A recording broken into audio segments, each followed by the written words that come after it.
This is Rowena Dooley asking Sol citizens to report for duty.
This is Rowena Dooley asking Sol citizens to report for duty.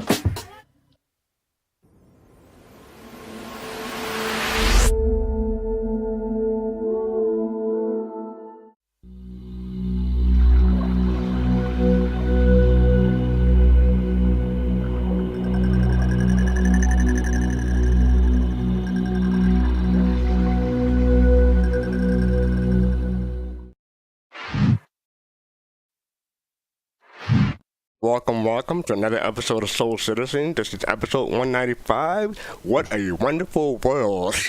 How is everybody doing today? It's March 10th. Everybody's having a good day. How everyone is recovering from the lack of sleep, or we lost an hour in the U.S.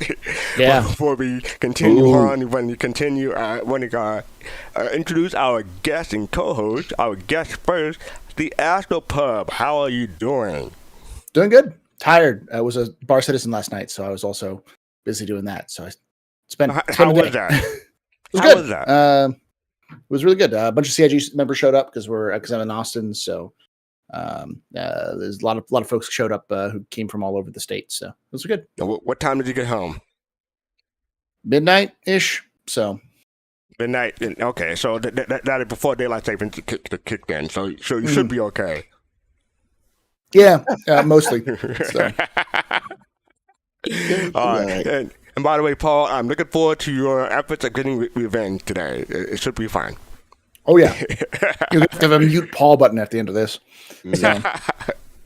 We'll see about that. I think I'm still happy beat, but we'll see. And I'm also joined by my co-host today, Kelosal. How are you doing today, Kelosal? Good evening, fastcart. Good evening. Always a pleasure to be here with you, my friend.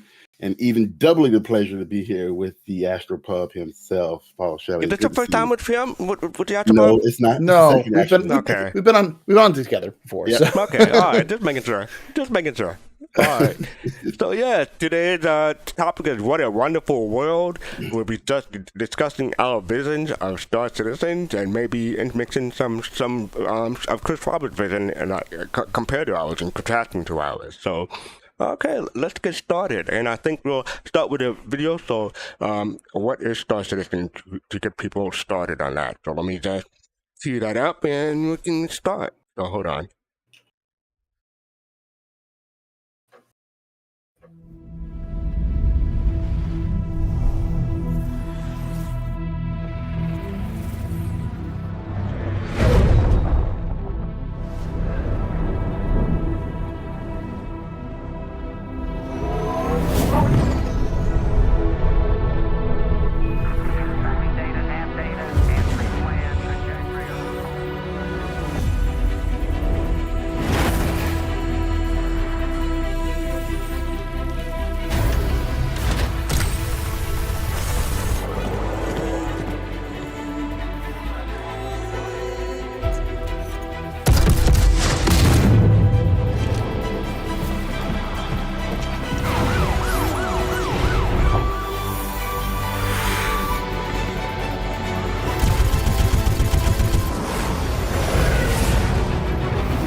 I think they need to bring that back. Currently open for an alpha instead of just saying playable now. Bring that back, CIG. That's my opinion. So, Paul, what do you think of the video? That pretty much Chris Roberts' vision of Star Citizen. Yeah, it was. It's been a while since I've seen that one. It's a 2. I looked it up. It's 2 years old. So, I think it's actually out of date, which is funny because it's actually less. Like there are more to do now than there was in 2022 when this was made. But yeah, it a lot of it is kind of on par with what CIG has said in the past, what Chris Roberts has said in the past. It's, it harkens back to that original 2012, I want to do all these things video that he originally did, a little bit more updated with actual,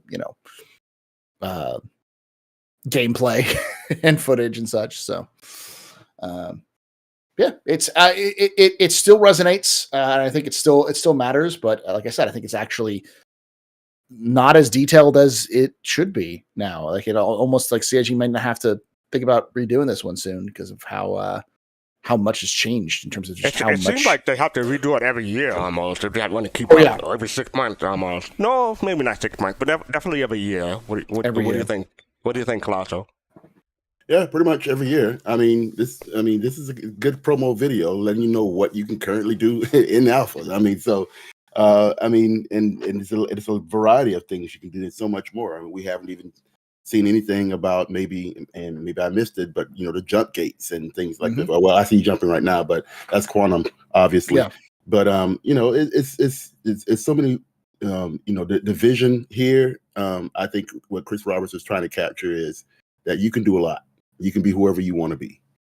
In a game that's currently in the state of alpha right now, and to come and ask people to come in and try it, test it, help them, help us in terms of getting the vision that Chris Roberts wants in a universe full of spaceships. So it does need to be updated. I think it will be updated, obviously, but it's a great calculation of what you can do currently in the alpha build. And I just want to say thank you for a raid from New Soul. I was remiss and forgot to say that. Thank you for the raid, New Soul. Hope you had fun in today's show. But yeah, I think this video is important for setting expectations, like what you can do and what you can't do in Star Citizen, at least at that current build. And I think that's really important because a lot of people, have their own ideas of what they can do and what they want to do in Star Citizen. And I mean, as far as a tech review and stuff like that, it's pretty accurate. Because there's a lot of cinematics that give an idea of what CIG wants to their goal to get there, but it's not quite there yet. So I think that some people may see something and get a certain expectation and then be let down that you can't really actually do that. So I think this video helps to alleviate that in some manner. What do y'all think? I think so. I think the big thing is that it stays on message, which is these are the things you can do in Star Citizen, and as a result, they're actually they do have some of the like trailers. Like, see, I'm seeing some of the ship trailers, but because everything's done in engine, the things you see on the trailers aren't that different from what you see in the game, in terms of ship stuff. And the stuff that isn't directly gameplay, you can tell it's kind of this is sort of like the feel for what it's planning on doing. So, yeah, I think it does sets a good expectation, and something like this has always been important. I think we've had something like this from CIG every couple of years. They come out another one version of this. Yeah. This one was the first one that came out in a long time because the one before that was the Imagine trailer. Yeah, 2016, 2015. Yeah. Yeah. Yeah. So, yeah. Yeah, and I agree with Paul. And once again, it says currently in alpha. So it's letting people know that this is what you can do. Absolutely, everything in this video is exactly what you can do. Trade. You can go ahead and be a mercenary. You can go ahead and be an outlaw. We got plenty of those in there, right? So You can be a bounty hunter. I mean, we have several ships. We have the Cutlass Blue up in there. We have the Penguin ships up in there as well. There are things that you can do in game currently, even today. And yes, we know it's outdated, but I think this video got the gist of what you can currently do in the current build that it is right now. Right. Yeah.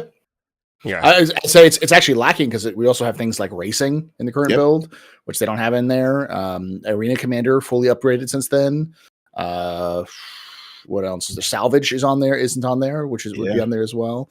Emancipation mode. Yeah. Well, that's even that's in like testing right now. I mean, like just the current build is so much different. They didn't mention like over 100 players could be in a server right now. We're adding testing. CIG's testing out 400 person servers. So and just to be picky, they forgot to put in the ability to eat food. You can eat and drink in this game. You didn't see that. Well, I mean that's a plus and a minus for some people, because some people might think the community was so up in arms about that when I was first, and now some people might think, oh, you have to eat every 5 minutes, and they don't want to give that impression. So I can see how they might want to leave that out, in my opinion. Yeah. People don't like stuff your face simulator sometimes, and that's tend to what like those games. Yeah, I do that enough in real life, right? Absolutely, especially those who got those depends. Oh, you're fancy. You got depend. No, I'm not gonna say anything more about that. I was gonna say something, but no. You make me act Fastcart's got the name brand, so that's why. He just has the name brand. He goes to just like a normal person and gets the generic depends. That's what is it called? Or something like that. The great value pen. That's what it is. Oh, really? You can put 3 times the liquid in this one. So what we're trying to say is that Chris Roberts wants to put diapers in Star Citizen. That's what we're trying to say. That is something for the future that we can talk about when we come to our vision of Star Citizen. How about that? So yeah, that is what is Star Citizen. Up next we have so this is Buster. Oh, I forgot. We were in an ad, so didn't want to skip over people. Captain Serious Fun, thank you for the gifting 5 tiers. And Farsi Dex, thank you for the follow. Appreciate it. Thank you. And thank you all for coming in. Appreciate it. Yep. Buster's asking to tell you all about the nuts because she bought me nuts. Okay. Were they salty nuts? Or they flavored nuts? Or they're very sweet nuts. Yeah, very sweet nuts. Yeah. How about chocolate? They're beaver nuts, so it's even better. Oh, okay. So let me know when you come up with chocolate covered nuts. Oh no, I got a white cheddar nuts. White cheddar nuts. Oh, okay. Yeah. Oh, wow. Themed to boil.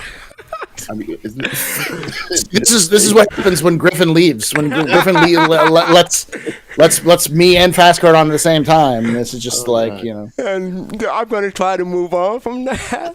So you can see on the screen it said, "Did George Lucas name Luke Skywalker after himself?"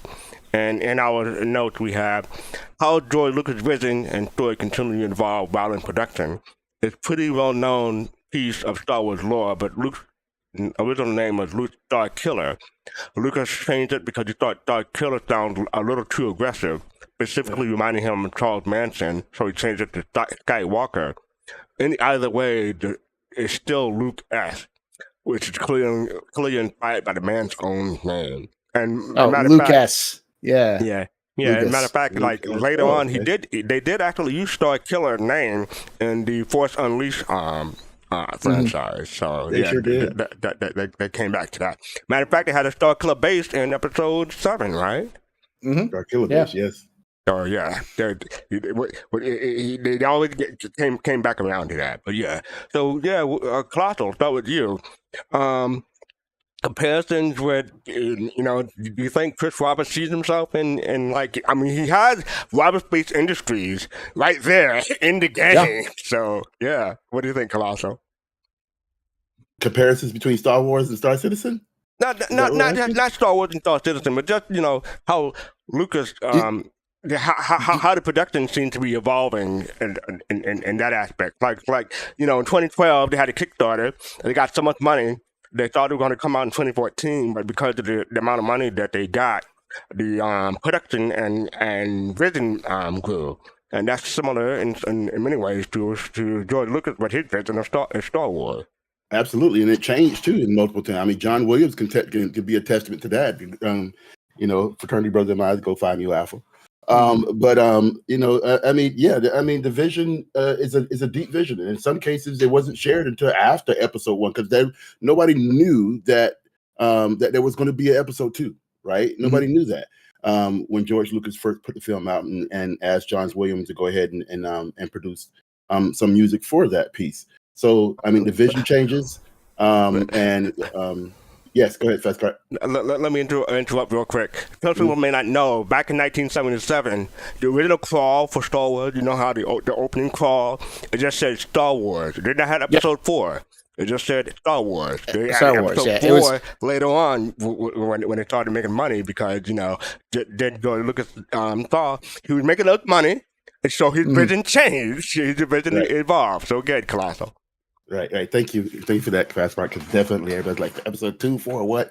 Basically the first movie that came out, there was no anticipation, or at least nobody knew that there was going to be a second Star Wars, and even John Williams didn't even know that there was going to be a second on Star Wars. And then of course that came to him late, and that evolution evolved. Obviously, John Williams thought that Princess Leia and Luke Skywalker were going to be lovers, and that's why he wrote he wrote one of the scenes.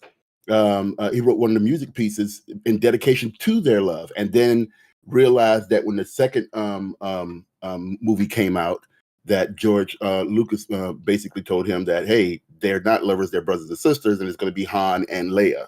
And that's when he changed the piece as then to accommodate that piece. So just like George Lucas changed with the evolution of Star Wars, Star Citizen has done that multiple times. I mean, how many flights, how many different types of flight mechanics have we had with Star Citizen, right? And so forth. And we're on the next flight mechanics going on right now with Master Mode, right? So so many things, so many evolution. Yep. Did you say masturbation? Emancipation. Okay. Emancipation mode. Okay. Go ahead. I'm sorry. No, I'm done. Go ahead. Okay, so yeah, I think it's important to note that George Lucas directed the first Star Wars, Episode 4, even though it's called Episode 4, it's the first Star Wars. But they had a different director for Episode 5, and I think that's why the signals got crossed in them being romantic rather than brother and sister at that time. Maybe that's not it, but that's my prediction how that went. So yeah, what do you think of evolving from Squadron 42 in 2012 and 2014 to Star Citizen in 2012 and 2014 to now? What do you think? What are your thoughts about that, Paul? Well, it's actually kind of funny because a lot of people, it's pretty well known how Star Wars evolved because the original idea that George Lucas had was very different. And so he even filmed a bunch of stuff that never made it into the film that he tried to put in there. And after he had filmed it and gotten everything, his wife and his friends came in and said, all right, we'll fix the film. We'll fix it in editing. And so a lot of what we see is where they place things, they change things around, the editing really changed it. But it's a good example of cooperative art. Because while George Lucas had the vision, there's no way Star Wars would have been what it is if Lucas was the only person doing everything. And he let his team, people he knew, people he trusted, people he loved, to help him create this first big movie after he had only done one movie before this, which was it's a hot rod movie. I can't remember the name of it. It was American Graffiti, and thank you for the follow. Irate Tape Band. Thank you. Yeah. So, and I think to a degree, you also kind of have that as well with Chris Roberts, because it's very similar where Chris had this idea and he came in and he started bringing more people in. And as he brought more people in, we start to see that vision change. Not necessarily for the worse, but there's definitely some changes and some things that have evolved and allowed for other, ideas to come in and change and improve things. In the same sort of vision and that same sort of idea. But in terms of like Chris Roberts, does he see himself in the universe like Luke S? Yeah. Robert Space Industries was always supposed to be that. In fact, he's actually in the lore. It's not him, it's a fictitious version of him, but who founded Robert Space Industries. But yeah, like it's Chris is an auteur, and if you listen to anyone who talks about Star Citizen's development, they always talk about Chris's vision. They always are focusing on Chris's vision. What does Chris want? Because he's the one who's going to end up with the last one. So, and that's important to keep in mind. It's like similar thing with George Lucas. Is like while George Lucas did most of his best work with other people, it was still his call. At the end of the day, he had to make those calls. Without him, there wouldn't have existed. I think same kind of idea.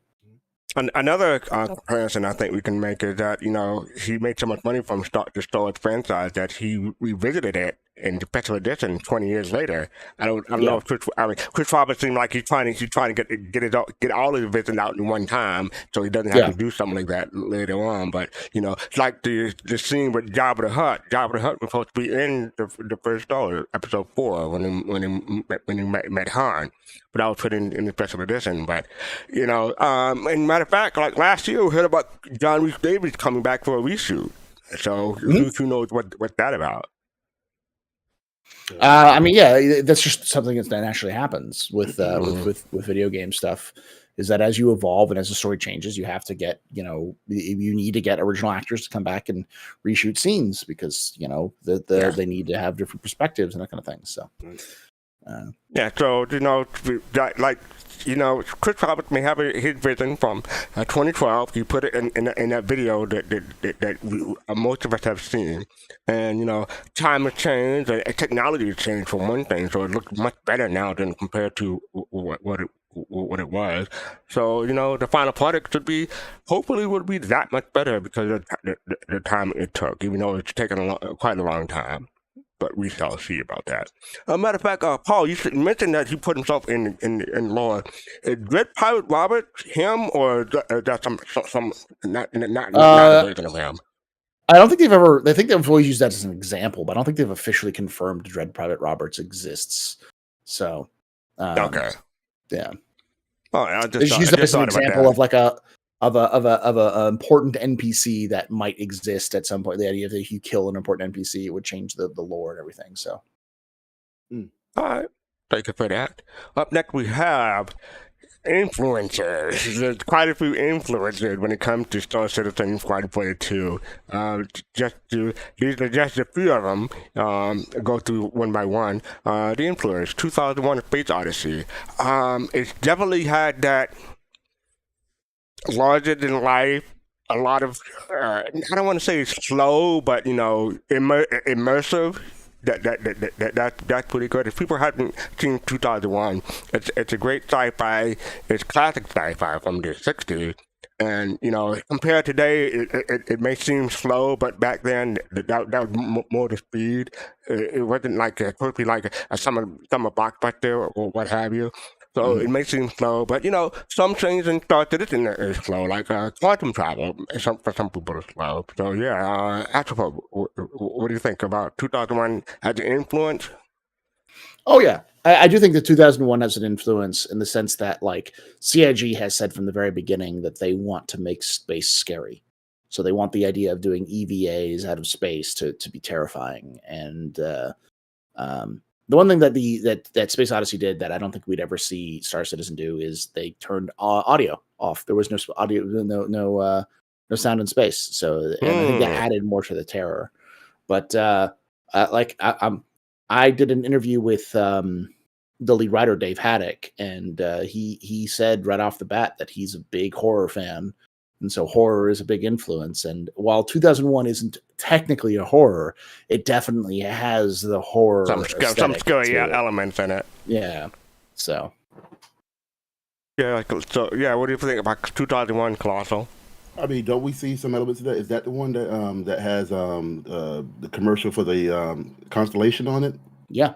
Yeah, I mean, right. We saw elements of that piece when with the big Oh old yes, yes, huge yes. rectangle thing of the jig, and we saw the we're talking about the Monolith. commercial for the Constellation Akia, I believe, the exploration Correct. one or what have you call it, and there's a huge influence of Space Odyssey in that commercial. So definitely, absolutely. Yeah, I go ahead.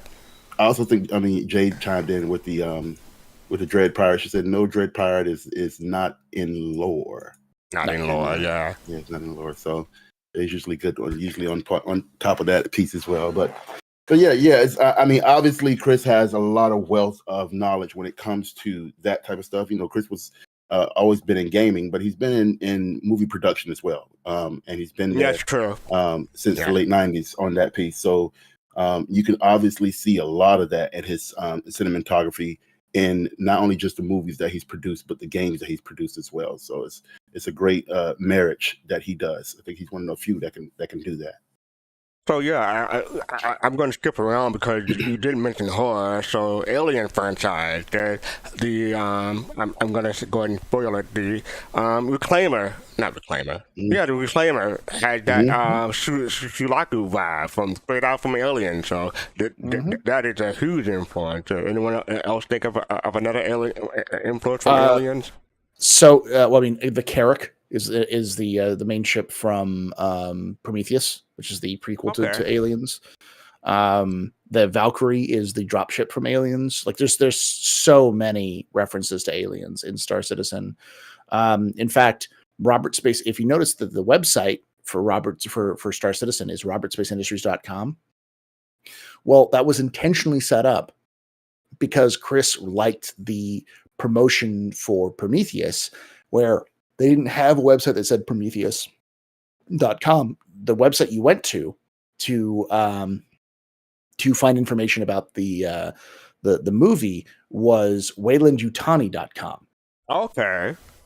So, Lady Space Patrol mentioned that. So yeah, I haven't heard about that. So please continue.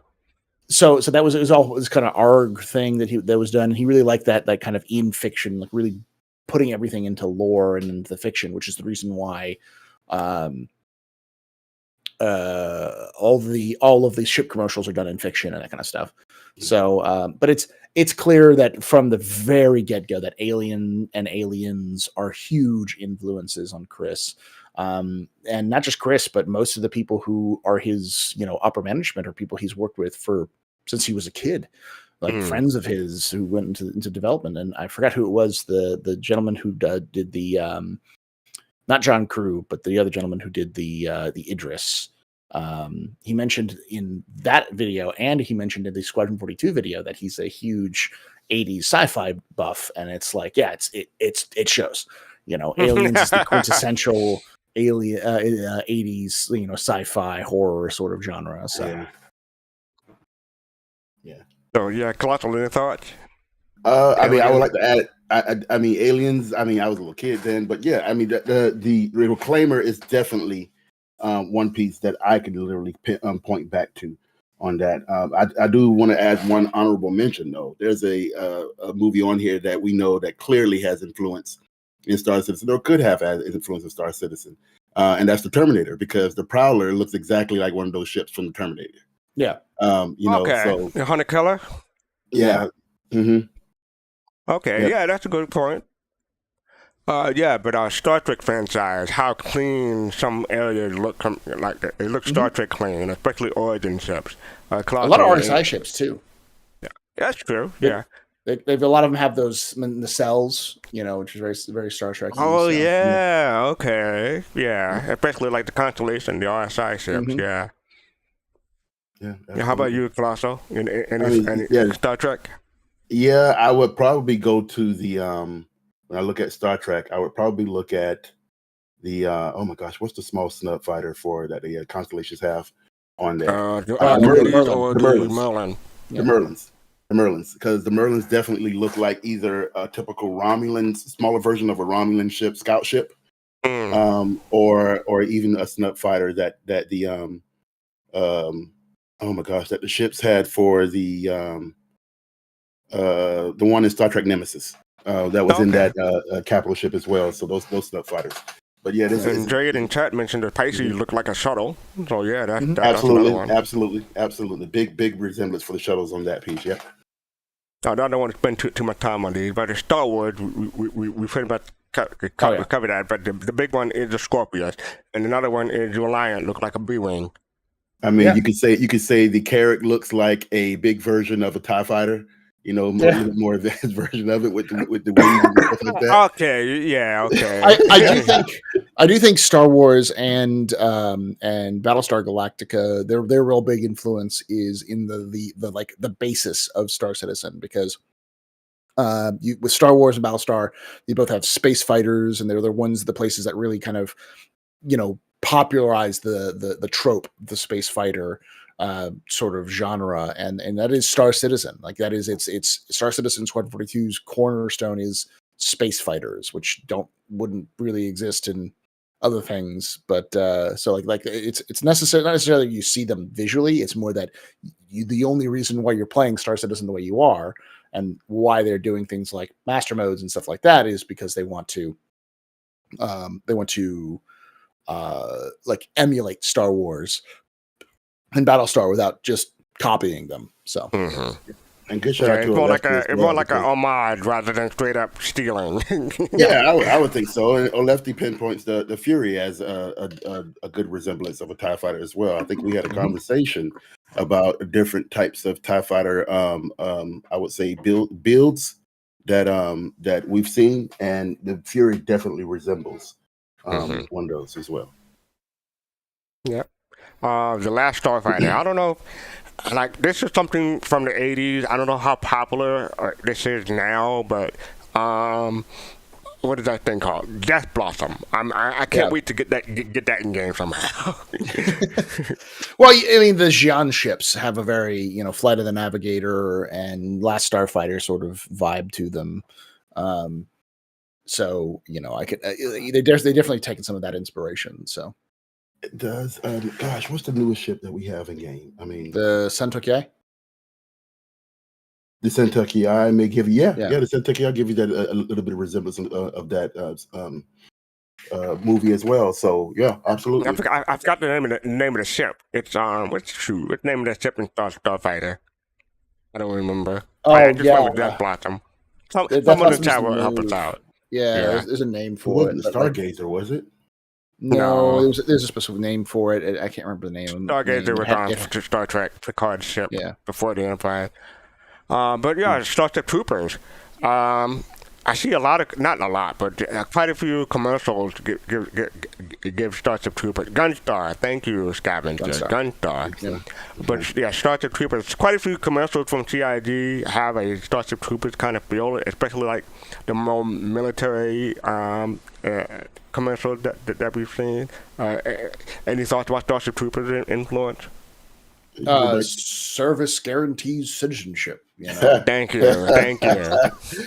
Yeah, you can look at some of the weapons. You can also look at some of the armor as well. Gives you a little bit of that vibe as well for Starship Troopers. And do you want to know more?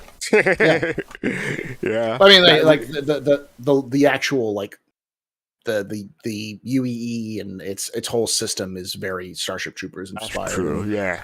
Not just inspired by Starship Troopers in terms of like the movie, but like by Heinlein's book. The book. So service.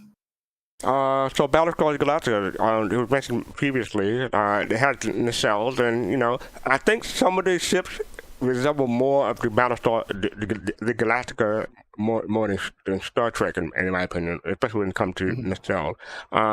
Constellation kind of feels like it. What else? You could honestly say, I would say the multi-crew type feels more like Battlestar Galactica. You could also put in the oh my gosh, I'm missing right now. Everybody's been jumping on this battleship, the big one. The one that opens the front. The Idris gives me a little bit of a Battlestar Galactica feel, a little bit in terms of its interior. Opening up and letting the vessels come out and flying out and things like that. I see Battlestar Galactica on dealing with that. Paul, any thoughts, or do you wanna? No, I mean, Huh? yeah, it's pretty much like all of that. The Cylon ships were always a very big influence for Chris, because if you look at the Cylon ships and you look at the Kilrathi ships from the Mm. original Wing Commander, they're very much in there. And if you look at the Cylon ships, even like the more modern ones from the latest version of Battlestar Galactica, and compare them to like the Vandal scythes, you can see the influence. It's there. Yeah, So like, I like Caveman said the blade looked like a Cylon Raider. That's a very good point. Yes, thank you for that. Appreciate it. Yeah. Okay, so here's a big one. Firefly. I'm going to let Kelosal handle this one first, because I think we're all thinking about similar things. But go ahead, Kelosal. I was not a big fan of Firefly, and there's a lot of symbolisms with Firefly. I mean, I didn't look at it long enough. I've probably seen it once. I can't even better remember it. But I know we talked about this several times with Firefly, but I'm going to give a hard pass on this one. Okay, all right. All right. Just give you that. It's not for everyone. It broke my heart to hear you say that, though. But Paul. I didn't say it was a bad one. I just said it was one of those ones that I saw, and I was like, okay, next. So. Firefly, obviously, the kind of universe that Firefly exists in is this space western meets sort of like this melting pot, and space westerns are all like the theme of space western is all over Star Citizen. Like, as much as the outposts that we'll see like in Pyro and stuff like that they're Tatooine. I mean, it's pretty obvious that it's Star Wars references, but like if you look at the makeup and the outfits and all that kind of stuff, that's all very Firefly, like the space western sort of Wild West in space ideal, bounty hunting and those sorts of things. So, and of course the name that everyone calls it by, which is just the verse, which is really how the kind of lingo. That's I think that's more the community influences, though. Yeah. I remember when I first got into Star Citizen in 2014, 2015, everyone was comparing different ships to the Serenity, the ship from Empire Firefly. Everyone was, well, not everyone, but there were some people saying, "Oh, the Freelancer, that's my Serenity. The Carrot, that's going to be my Serenity." And everyone is hoping to have their Firefly experience inside Star Citizen, and I think to this day that still holds true. Yeah. I think the Freelancer itself is very much inspired by Firefly. Like that alone, like this design shape is very similar. So, Oblivion. I'm not too familiar with this one. When tackle Oblivion. The kind of pod, like a lot of the Jean ships have some of that elements in there.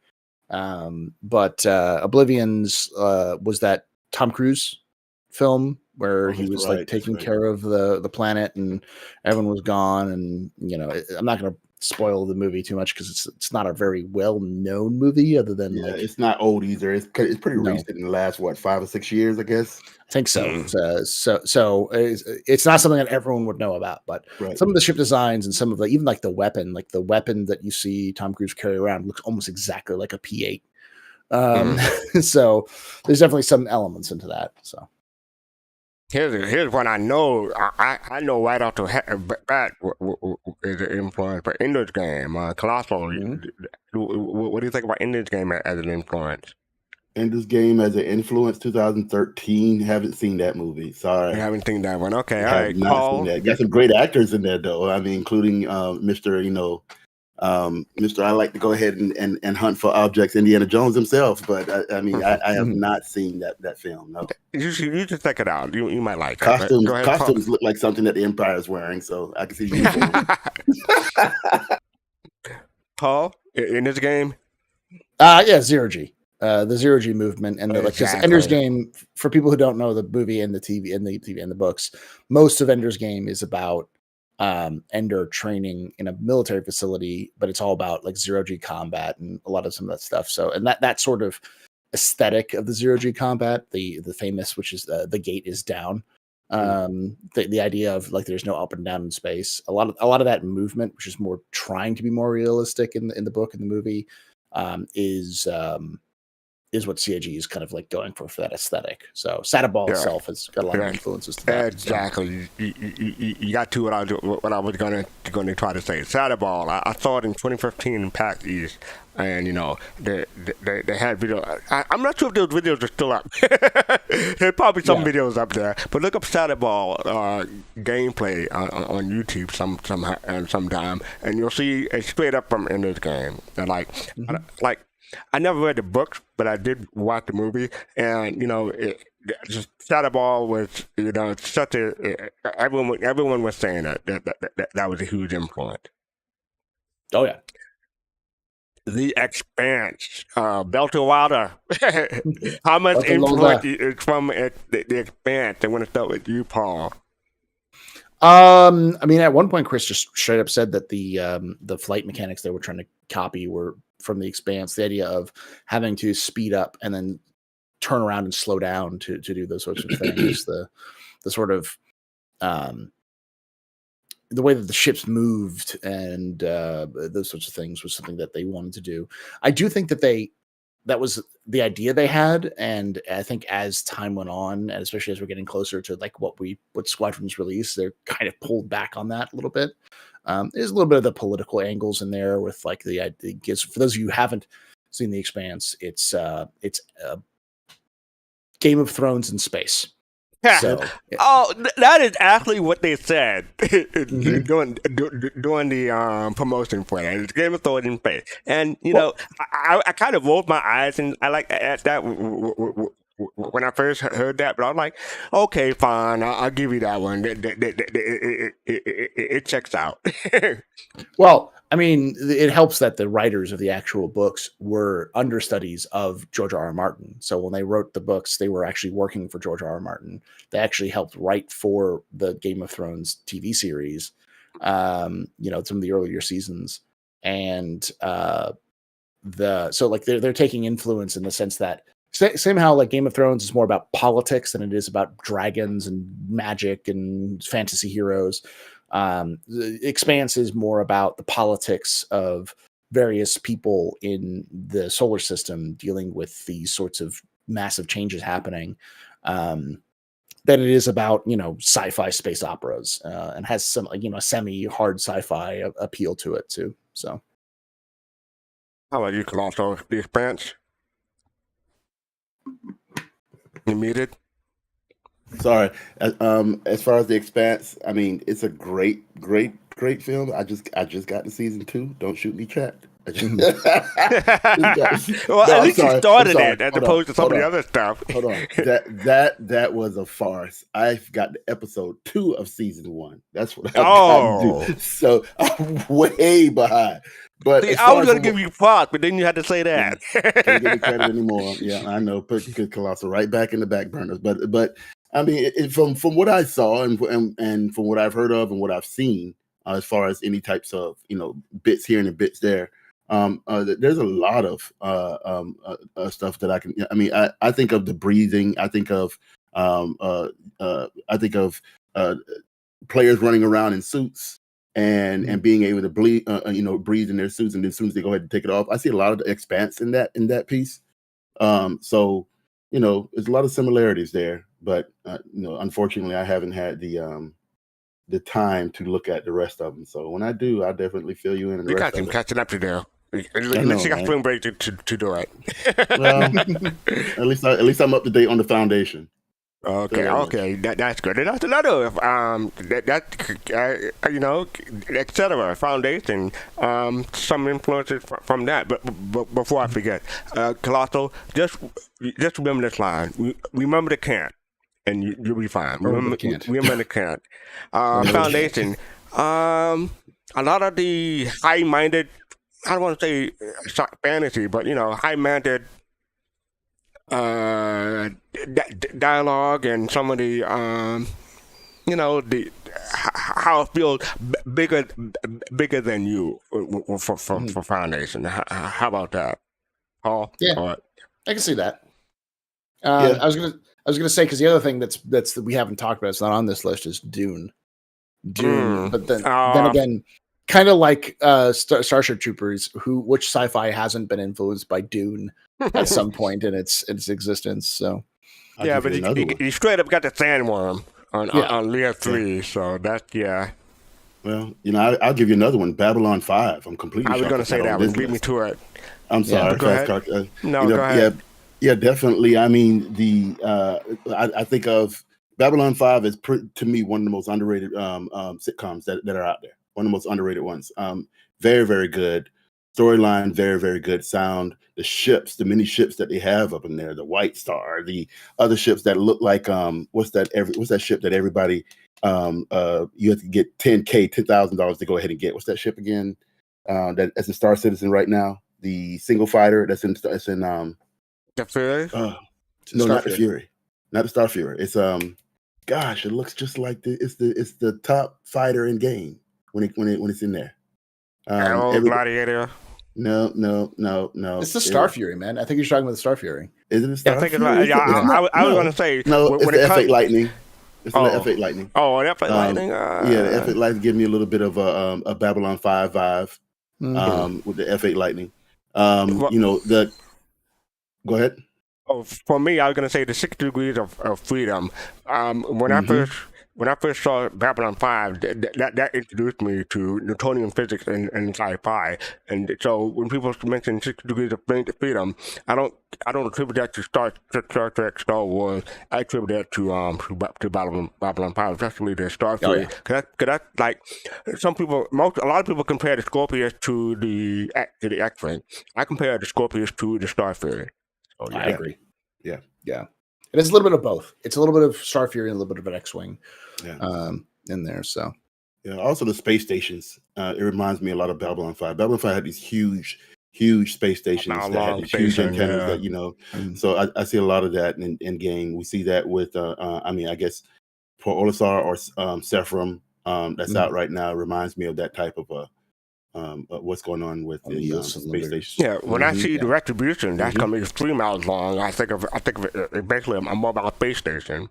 Yep, the White Star looks like the gosh, I am having a mind gap today. I don't know why. This is what happens. Whenever you're not on the show, you can think of something real quick. But when you're on the show, you get something. You get something that you call podcast mind. Right. It's like everything just flows out of mind because you. I get that all the time. I have to go back to the Slut Fighter that's on the Constellation. That's what the White Star reminds me of again. Oh, the Merlin. Okay. The Merlin. It completely reminds me of the Merlin. So I can see that. All right. So that is some influencer. I think we have. So yeah, I'm gonna start with. Start with Kelosal. What is your vision of Star Citizen? My vision of Star Citizen would be Wing Commander. 9.0. I mean, Wing Commander was a great game, and I wanted a space game that basically gave me all the MMOs in space. Something that would be timeless, endless, that is intuitive, innovative, immersive, and allows you to play with people that you would that you wouldn't mind playing, living with or working with. I guess I mean I would go to a lot of other games that are out there. I think there's other games that people have played that have brought them together and things like that. But when I see Star Citizen, my vision is a timeless space game that would allow you to basically live in your ship. We haven't done that. The same way Star Wars Galaxies gave us the opportunity to live in habs, decorate habs, go around and explore. I expected that and more in Star Citizen, just in ships. So that's my vision. Thank you for that. Paul, what is your vision of Star Citizen? Being able to go out and have space adventures with my friends in the same ship. Simple as that. That's it. Simple as that. It's always been, being able to have fun with a group of people, going out and having some fun, doing some missions, maybe earn a little bit of money and continuing on, but like having the universe itself be the experience of the game rather than like any sort of, I'm not looking for anything that's like super specific. It's just, I want to have fun in a universe that I can feel like I'm part of and with my friends in a single ship. Thank you for that. And before I get to myself, I see we're joined by another co-host, the host, Griffin. Are you there? Ta-da. I'm making my way there. You're making your way there. So you want me to come back to you? Yes, please, because I'm just listening and getting fired up. I'm going to send you a camera in a second. Okay, all right. So yeah, my vision, I imagine something coming along like another Mass Effect. Like some people say Star Wars Galaxy. I'm looking forward to another Mass Effect in space and having epic storyline and epic times, and Mass Effect is up multiplayer basically. Like Paul says, having fun with groups and hanging out with people. Because I mean, if you don't have the right community or the right group of people to hang out with, that the time is kind of limited in how long you may spend in Star Citizen. That's my opinion. But yeah, so Mass Effect with grenades and but not so much the biotic or engineering and stuff like that. Yeah. Okay, Griffin, I'm going to grab your video, but you wanted to talk about your vision of Star Citizen. What's the show about anyway? The show is about what a wonderful world. What a wonderful world, huh? Yeah, what a wonderful world. So you are on Vision. Okay, and I kind of caught a little bit when you guys were talking about the influencers. And if you don't mind, can I say something about that real quick before I do that? Go ahead. One of the things that was leading into this idea of a wonderful world had a lot to do with how all of us as gamers have this great idea of what we would love to see Star Citizen be. And whether we know it or not, many of the things that were listed there, the shows, the movies, those are just a handful, a sample of movies that have had a lot of cultural impact on us, subconsciously, consciously. And sometimes it's difficult we want to embrace it. And I think it's great that we can embrace that and that we can dream. But then there's also the times when we can take those things and kind of overlay them over what we want Star Citizen to be. And it may be true. Some of it may be there. We know that the people that work at CIG, especially Chris and many of the others, are influenced by these films. But it doesn't always guarantee that those things that we see will show up. Paul, you might remember when the Reclaimer trailer came out and they used the Aliens reference. It was out in a storm and the wind was blowing. And all of us who'd seen Aliens just immediately got fired up. But it didn't mean that was the way things are going to be in the game. Yeah. So that was kind of one of the reasons why I listed these. And I know you guys went through some of those films. I'm glad you had a piece on Oblivion, Paul, because a lot of people have not seen Oblivion. But it's good. It's a slow burn. It's one of those things where it's sci-fi and it's different, which is what I liked about it. If anybody's listening to this or watching this after the fact, make sure you go watch it, or watching right now, go watch it. But put it on in the background and kind of do other things, because it's one of those nice little background. Check it out because it's very atmospheric. You can turn over. It's a beautiful shot. So yeah, So it's a lot of beauty in there. It's similar to 2001 in that aspect. Because 2001 is very atmospheric. No, it ain't that slow. It's not that slow.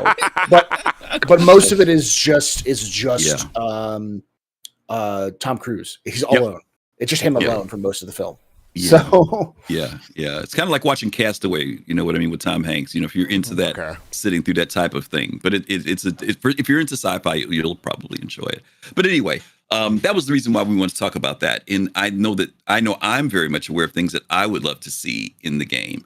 But I'm also temper that at times because I know that I've been affected and influenced by all these different films over the years. And I try to keep my mind open to what CIG will introduce, how they may incorporate some things. We even do phrases like when the MSR came out. It was the Association to the Millennium Falcon. That thing doesn't look anything like the Millennium Falcon to me, but for some people, it's the Millennium Falcon. So I just think that that's really important for us to be aware that we are affected by culture, even when it comes to a game like Star Citizen. My vision, boy, that's a tough one because coming into Star Citizen, my vision of a space game has been tempered by decades, literally decades of gaming and decades of watching the evolution of gaming, watching where games were designed in such a way that you really had to use maybe 20% was the visuals and the other 80% was your imagination, right? If we go back to a game like Microsoft Flight Simulator, which was nothing but, remember, Paul, it was just wireframe back when it was SubLogic before it was Microsoft. Kelosal, big flight simulator fan. There was so much imagination there. I could look at those hexes and green lines on a green and black monitor and say that's the John Hancock building, right? But now you look at that stuff and it's like, boom. I mean, it's the John Hancock. I mean, it's there. It's realistically there in the game. And so to finally be at a place where I can dream about a game that actually can create and make worlds that before I used to have to use 80% of the gaming was my imagination.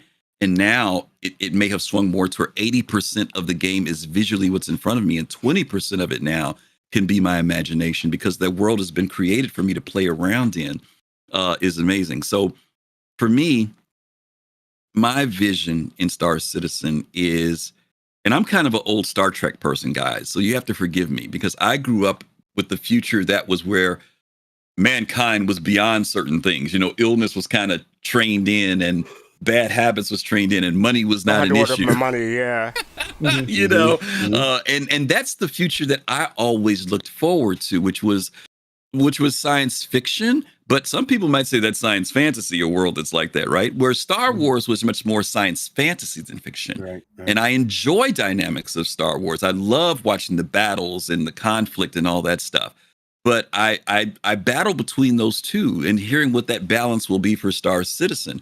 I don't want Star Citizen to be, you know, there's a part of me that enjoys the rebellion and the empire that goes on because Eve was like that to a certain degree.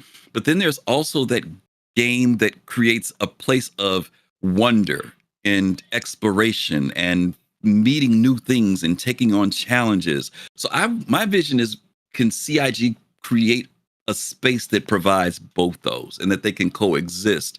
One doesn't necessarily take precedent over the other, still be financially viable, something that people want to play, something that's going to be around for a long time. That's kind of my vision for what I'd like to see. Absolutely. And before I forget, I just want to say thank you to Oztech for the 2 months in a row subscription. Appreciate it.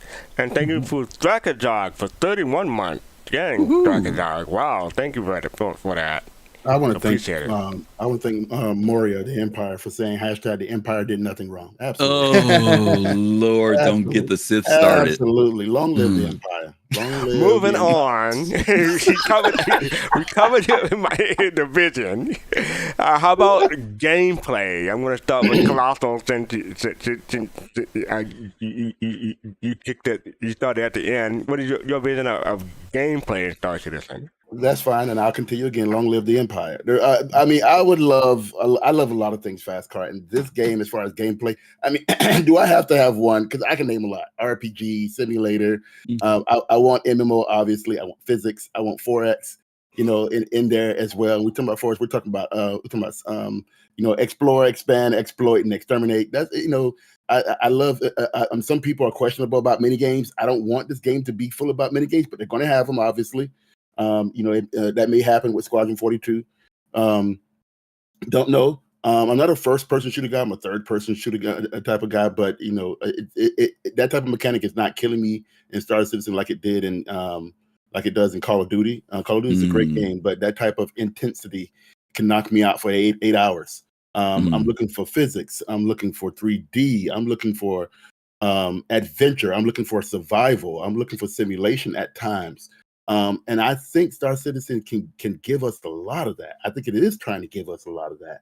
So that's why Star Citizen is, you know, in terms of gameplay, it's allowing me to have all those gameplays in one game for me. Honestly, we haven't gotten to all the other stuff that I talked about last, especially when you're talking about board games and stuff like that. But you know, there's a lot of that aspect in there. So I'm just hoping it can keep me in there for a long time, that I don't have to worry about jumping to another game. Griffin? Ooh, gameplay. Star Citizen for me is kind of giving an enhancement to what the games I was mentioning earlier that we all grew up on. I was a big, you know, Kelosal, and I can go down the road here. I think Paul can too. Star Wars Galaxies fan. I was a huge fan of that game. And when Galaxies began to take a downward turn, I finally was in some ways pushed into Eve, because Eve was really the only thing that was out there that was scale MMO that was space related. And I got drawn into that for 7.5 years. And even in Eve, I enjoyed doing industrial things. I did mining and salvage. Those were the main things I enjoyed doing more than anything. I would do battles, but mainly I was into an industrial corp, as they called them in Eve. But what was frustrating was that mining was very mindless and very meaningless in some ways. You basically got a mining ship. You worked your way up to having some of the coolest mining ships there were. You went out to a rock, or you went out to a glacier or asteroid, and you started mining, and you just sat there. You could read a book. And other than just being alert for enemies to show up, that was the most interaction there was. After that, you dropped off a canister. If you had a cargo ship, it picked it up and took it in. I didn't see where the economy was swayed in any way by the work that I was doing. I felt that things could happen in the universe. Miners could be attacked and killed and blown up, and nobody's ship prices went up. Resources didn't drive. So that was frustrating because I felt like there needed to be some yin with the yang, and it wasn't there. Where with Star Citizen, and based upon things that they projected, Tony Z's the conversations about economics, I'm hoping that that's what's there. Even now, when I'm doing mining now, I feel like I'm doing something. I'm engaging in something. I know that it would be very easy to say we're 900 years in the future. Let me speak to my computer. It's going to turn the laser on. It's going to monitor, and I just sit there and smoke a cigarette. But that's not gameplay for me. For me, having that tactile, being able to control and fail, mess up, learn, build my ability, my knowledge, that's like the gameplay that I've wanted. And I feel like that can continue to grow, and CIG if they continue to expand on the game and they don't just get stuck on their laurels, that gameplay may enhance even further than what it is now. Thank you for that, Paul. I mean, my personal gameplay is pretty specific, but it's whatever is fun. Honestly, it is for me the biggest factor of Star Citizen is, does it have a cohesive vision that people can play? Because up to now, Star Citizen has been very much an everything game. It's everything to everybody, and there is no like hard and fast, like, oh yeah, well, you have to do this, you have to do that, and that's starting to change. And as a result of that, I think we're going to see a lot less people interested in it. And but I mean, that's really my gameplay is whatever CIG can do that's fun and cohesive, really. So, well, my gameplay, I want my hanger back. Every path they reset the hanger, I would come in, spend a couple of hours just putting in my decorations and everything. I want my hanger back. You're not getting looking forward to having halved and decorating that. Bases, Pioneer. I don't have a Pioneer, but looking to see what people can do when it comes to bases. I'm looking forward to seeing that, and hanging out on other people's bases. Mostly, I'm looking forward to manufacturing and economy. Can't wait to get my Endeavor. I know that's going to be one of the last ships. We all know that. We all see it. John Crew hates the Endeavor. So, manufacturing and economy. Space battles. Epic space battles. I'm looking forward to Operation Pitchfork. People may not be familiar with that. Operation Pitchfork, but an idea of way back in 2015, 2016, the idea to take back Vega from the Van Duel. Whether we win or lose, we'll probably lose, but we're going to try and take back Vega and try to make some Star Citizen history in game. So stuff like that, I'm looking forward to. That'll make up a lefty upset that you lose to the aliens. I want everybody in chat to go ahead and be creative and create this song. Go ahead and I'm bringing Sexy back. Take that out and put I want my hanger back from Fastcart. Be creative. Be creative, chat. Give us something. I'm too sexy for my hanger. No, don't get me started, Kelosal. Don't get me started. Okay, so my goals. Start with Griffin and Devin. What are your goals in Star Citizen? Wow, that's a tough one. This is tough, especially because I was supposed to be the one asking the question, so it's really tough for me now. Yeah, my goal, this is a really crazy goal, but I got into this project in this whole development thing because the idea of a game that did some of the things that Chris Roberts talked about obviously caught my attention. But I remembered when I was playing Star Wars Galaxies more than any other game. And I hate to keep coming and talk about SWG all the time, but that was the one. That was the last time I ran an org.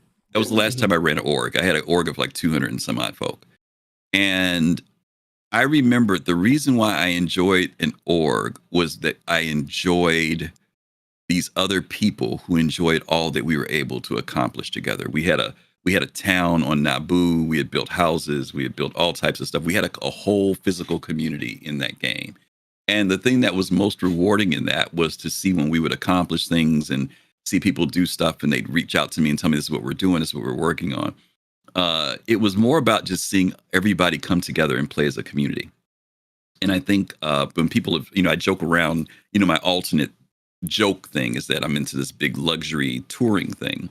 But the reason why, and you guys have heard me say this, the reason why I have luxury and touring ships is not about trying to make money on it. It's because I want to have a place where my friends can come and we can all do stuff and hang out, and they don't have to buy those ships. They don't have to buy the 890 or the Phoenix or whatever. But if there's time when they say, listen, we're going to go do a battle somewhere, I want to kind of do the thing where, okay, let's get in the Phoenix. Drinks are on me. I'm going to take you guys there and let's do it.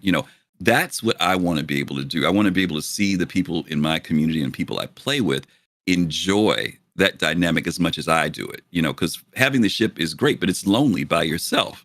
But to be able to get on there with friends and be able to let them come on and ooh and ah and have fun, and they don't have to worry about bringing their food. And if they want to take the whatever out and go fly it, the X1, that's what I honestly want to do that. I'm at that stage in my life where the game isn't about me. It's about my friends and the people that I connect with who want to be able to enjoy the game with me. So that's where my goal is at this point. Now, I'm an old man, y'all. I'm not saying everybody's got to be that way, because I've been where a lot of you guys are. So my dynamics about what I look for in a game has changed dramatically over the years. But that's what I want to be able to do. Thank you for that. Piggyback off of him real quick, fast. Yeah, I'm going to go to you next anyway, Kelosal. Go ahead. Okay, thank you. I apologize. And Griff has no need to apologize for mentioning Star Wars Galaxies, guys, because Star Wars Galaxies, and we're talking about pre-NGE, by the way, pre-NGE. Right. Thank you, Sony, for coming in and messing up everything, just like Sony's doing right now with firing of hundreds of people going on right now.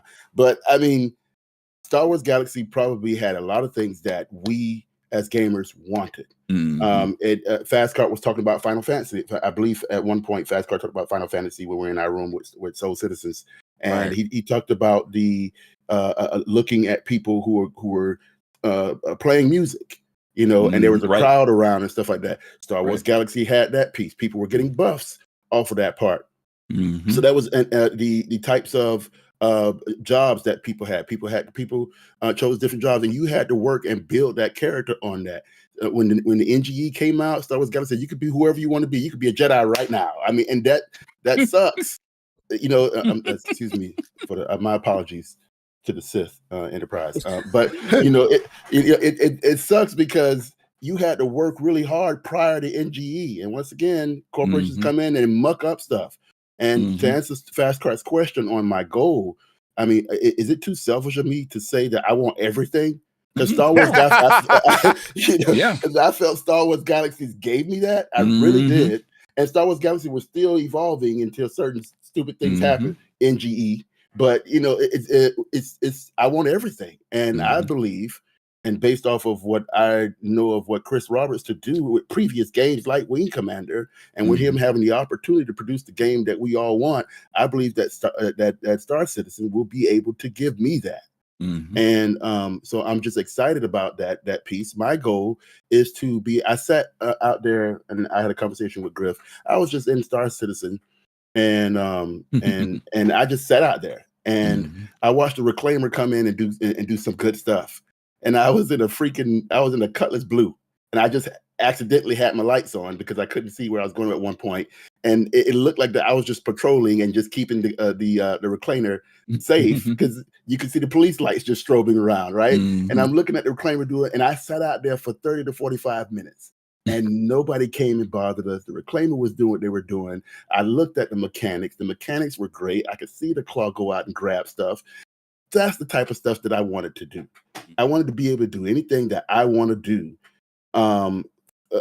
in a game and just be immersed in it. And I feel like Star Citizen gives you that immersion that a lot of other games have failed time in and time out. And the closest game to give you that for me was Star Wars Galaxies. Sorry. All right. So there you go. Paul, I'm not trying to call you out or anything, but you okay? Can you hang? Yeah, I'm good. I'm kind of dying here, but I'm good. Okay, just making sure. So, what are your goals? My goals are, this is going to sound really, really, really simple, but my goals are to open up a bar and to open up a museum. That's it. That's the things I want to do. Nice. Museum? That's new. I love what it. are you going to do with the museum? I'm going to gather Decorate. relics and other things from the Oh, universe. okay. And then, Charge at the door, Paul. Charge at the door. yeah, exactly. You come in and you take a look at his pieces of the universe, you know. Paul is going to be the Star Citizen's Indiana Jones. He's going to be going out and putting on his hat and jobbing and come back and building his exhibition. It belongs in a museum, but specifically it belongs. In my museum. So and Paul, you have top people on that. Top people, right? top people. Top people. I love it. That's an awesome the- idea. The point is, like I got into this game because of what it can be. You know, Star Wars Galaxies is a good example of those sort of kind of like expansive open world area. But Star Citizen has always been about, we want to do lots of stuff, not just, we don't That's just right. want to be this thing. And whenever I hear people be like, oh, well, Star Citizen's supposed to be the best damn space sim ever. And it's like, yeah, but it never was supposed to just be a space sim. It was always supposed to be more than that. Freelancer 2 and stuff like that. Yeah. And so I've always been, what got me back into PC gaming was games like DayZ and Kerbal Space Program, and those sorts of games are focused on like a sandbox. You know, like you do what you want to, or how you like how you can achieve your goals. You kind of got to get what you want to get done. Right back. And that's Star Citizen. So that's my goal is more, specifically, if I can't make a bar out of a spaceship, I'll find a way to. And if I can't make a museum, I'll find a way to. Like, it doesn't have to be something that like 100% they have to support them with gameplay. I will do it myself if CIG gives me the tools. So Absolutely. And unfortunately, Paul, you spoke when we had an ad break, so you have to repeat all that. No, I'm kidding. We just introduced ads on Soul Citizen, so we're still trying to navigate our way around them. So welcome back, folks. Paul just finished up with his goal as well. For me, I'm gonna keep mine simple. Crafting on my endeavor, and modding stuff on my endeavor, and then selling my products on my BMM. Simple as that. That is my goal. And it's kind of funny, like, it feels like to reach my goal, it's going to be like one of the last things that comes into Star Citizen that comes online. The economy, the BMM, the endeavor. I don't know how it works out like that, but it just it seems like the interest that I have in gameplay is some of the stuff to be one of the last to implement. And that's unfortunate for me, but hey, hopefully it'll be worth the wait, like Johnny Jackson. Or as Johnny Jackson said. Yeah. By the way, I do want to remind everybody that, in Star Wars Galaxies, one of the best things that I've ever seen was these wonderful people trying the Empire when they tried to go ahead and try Lord Vader, and Vader, all you could hear was the Force choke being used by Lord Vader on everybody. That was great. That was fantastic. Good job, pre-NGE. So, whenever you suffocate without your helmet, does that give you like Star Wars Galaxy vibes, Kelosal? Yes, it does. Yes, it does. I just want to hear a little bit more crackling. Just a little bit more crackling. I was going to say, one of the things that I really like, because of because of that sort of that vibe of, and I think you mentioned earlier about Final Fantasy. One of the things that I really hope for in Star Citizen are things like being able to build towns like you could in Galaxies, and also things like being able to make to play music in game, because that's cool. Being able to actually play actual music in game, basically giving you some sort of MIDI controller. Those are things that I'd love to see in Star Citizen because of that environment, and it's very Galaxies. That's the reason why Galaxies is brought up in comparison with Star Citizen, because it's the only big sci-fi, sandbox that I can remember even being an MMO. I can't Absolutely. imagine. I can't even think of another MMO. Maybe there's another one. Mortal Online, I think, is the only one that I can think of that is similar. So I mean, there are other games out there that are similar. I do want to add on to that piece that in terms of player interaction, player being involved. I hope that Star Citizen does add, and I keep saying this, and I'll say to CIG. I know we got different types of law enforcements, and we got Klesher out there. That tends to be a lot of people's homes, not mine. I just visit from time to time. But I just hope and pray that CIG does have a penal colony that allows that for the citizens, Star Citizens players, to actually get involved in the jury, to actually get involved in penalizing those people who are the criminals. We see that in ArcAge. Please look at ArcAge, because ArcAge has a very, very good system on players getting involved. The players become the jury. The players actually listen to each other. The victim is there. The criminal is there. The criminal says stupid things like, "Yeah, I did it. I'll do it again." And the jurors or the players, they actually commit that person. That person goes to jail for whatever duration of time that the game allows it to. I think it's one of the best penal systems in gaming right now from ArcAge, and I hope Star Citizen at least implements that in a system or two. I don't think it'll happen, but I don't think it'll be a good idea with what's going on with the community, because all it would require is you to be somewhat famous in the community for them to label you guilty no matter what. Look, if you get caught, there's a way. If you look into it, because it's not that it's a little bit more. I would say structured than that. Mm-hmm. There are things you do. There's evidence, and then once that evidence is compiled, that evidence is shown during the jury trial. So, and of course, the players get to decide. And of course, there is a game mechanic that tells you how long. I mean, look, if you do the crime, you do the time. And I mean, and what better way than to have players decide that if you get caught and there's enough evidence for that? It works. It really does. When you mentioned like playing music in the game, I did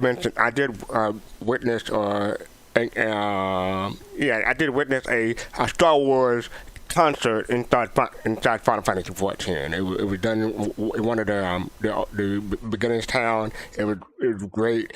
It seemed like MIDI, but it seemed like better quality music than MIDI. So I'm not sure how they can apply that into Star Citizen. Like when you think of MIDI, I'm thinking about 8-bit. I'm thinking it's gonna be more epic than that, hopefully. But yeah. Well, I think there's if I remember correctly, there's a way you can plug like instruments into a computer that are called MIDI controllers. So but I don't know if it's just like those controllers play music, but I think there are ways you could do that where you could plug them in and they could translate specific things into music if you have, like, say, a musical instrument. So, right. Okay, New Soul Sound said MIDI does not generate sound, just controls. Okay. All right, thank you. That's what I was mistaken of. Thank you for clearing that up. All right, so up next we have 2018 PC gaming. What? Before you do that, that is actually the video you showed earlier, believe it or not. Oh, okay. Okay, because the original video was supposed to show was the 2012 video that you opened with. So we've already seen this video. I know. We showed what is Star Citizen. What is Star Citizen? That was the 2020. You did at the very beginning? The 2012 one? The 2012 one with Chris Roberts? No, the 2022. 2022, no. 2 years ago. No. That's what we started with. Oh, we never showed the original. Okay, all right. Yeah, this is the 2018 version from 5 years ago. Okay, feel free. We're going in reverse order. We're going in reverse order. That's why I'm asking. Okay, all right. Here we go.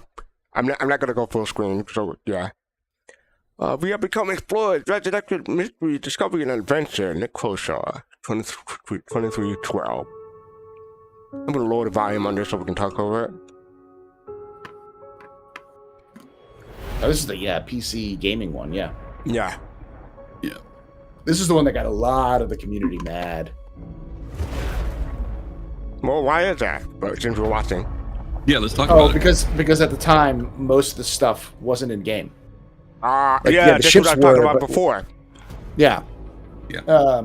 Like you couldn't go to that place. You couldn't go like All-Star didn't look like that. You didn't have these animations. Like a lot of people are like, oh no, it's not. It's playing at above 5 FPS, so it's obviously not realistic. So let's talk about this thing, because that is kind of the reason why I said we were supposed to do this in reverse order. The first video was supposed to be the 2012 video with Chris Roberts talking about vision. This one was supposed to show 6 years later where things were, and then the 2022 is closer to where we are now. So since we're here in this one, and you said that it raised conflict, one of the points of this thing is the wonderful world is what gamers want to have. Mm-hmm. But in the earlier years, and correct me if you guys feel differently about this is what I've learned over time. The earlier years of development had to do with vision, about where we want to go. Not what was in the game right now, but where we want to go, what we want to do. Now, some people will look at that as being false advertising because it makes people think that the stuff is in the game already. Some people will say it's baiting you, to say you see the latest new thing, so the FOMO's there, whatever the case may be. But even when I look at the CitizenCon presentations and Gamescom presentations, in those earlier years, it was about this is where we want to go. As we get later in development, we started to shift toward this is what we're able to do. And so I agree with you, Paul. There was this period of time where there was a bit of outrage because time had passed and so much time had passed. People's expectations were like when are we going to get this? We know it's there, but when is it going to be in our hands? And so this particular period of time in 2018 was supposed to be kind of reflecting that, which is why it's going to lead into the next subject that's on our list, Paul, that I really want you to elaborate on more than anything. Because there were things that we were told back in 2012, 2013, 14, and we embraced them. But then, we're seeing stuff like this, and it's like, but that's not in the game yet. Where is it? So anyway, that's all I'm gonna say about that. I was going to say that most of the complaints were people were like, their Star Citizen is showing off the game because at the time the performance was awful. Right. We're talking like sub 30 FPS for the gameplay. So like people were mostly clowning on Star Citizen looks nothing like this because it's just like, not because it didn't look like this, because it actually did. Right. It was just none of those things that they showed off were as smooth as what they were. But yeah. That was the reality. Yeah. Yeah, I was at the beginning of the show. We said we showed what is Star Citizen. And that was the opening video on it, and I praised that video for being realistic about what the current game was like at that particular time, and back in my head I was like, oh, so this is in direct reference to the 2018 video where it was more forward thinking, visionary of what Star Citizen will become rather than what it was now. So I think they heard the complaint and took a step back and learn from that, in my opinion. Funny fun fact: this entire trailer was made up of movie references. The animation team has come out and said this trailer was put together by mimicking specific movies and television, like scenes they saw. So they just did that, and they just tried to replicate it in the engine. So there you go. Like that's what this was about. Like that's why it looks like, oh, it looks so slick. It's like, yeah, it's because it's all just almost copied one for one of actual things that existed in. Right. So okay. Yeah, like this scene right here is reminiscent of a lot of sci-fi movies at the tail end when they go off into the sunset or start up. But yeah. FC, I do want to make a correction though, because I said earlier when we were talking about influences in movies, and I referenced Babylon 5, and I gave a wrong ship. I said the F8 Lightning with Babylon 5, and I didn't mean that. Yeah, I was thinking of F8 Lightning, but go ahead. I meant the Scorpius. because the Scorpius reminds me of the I said it. Yeah. Right.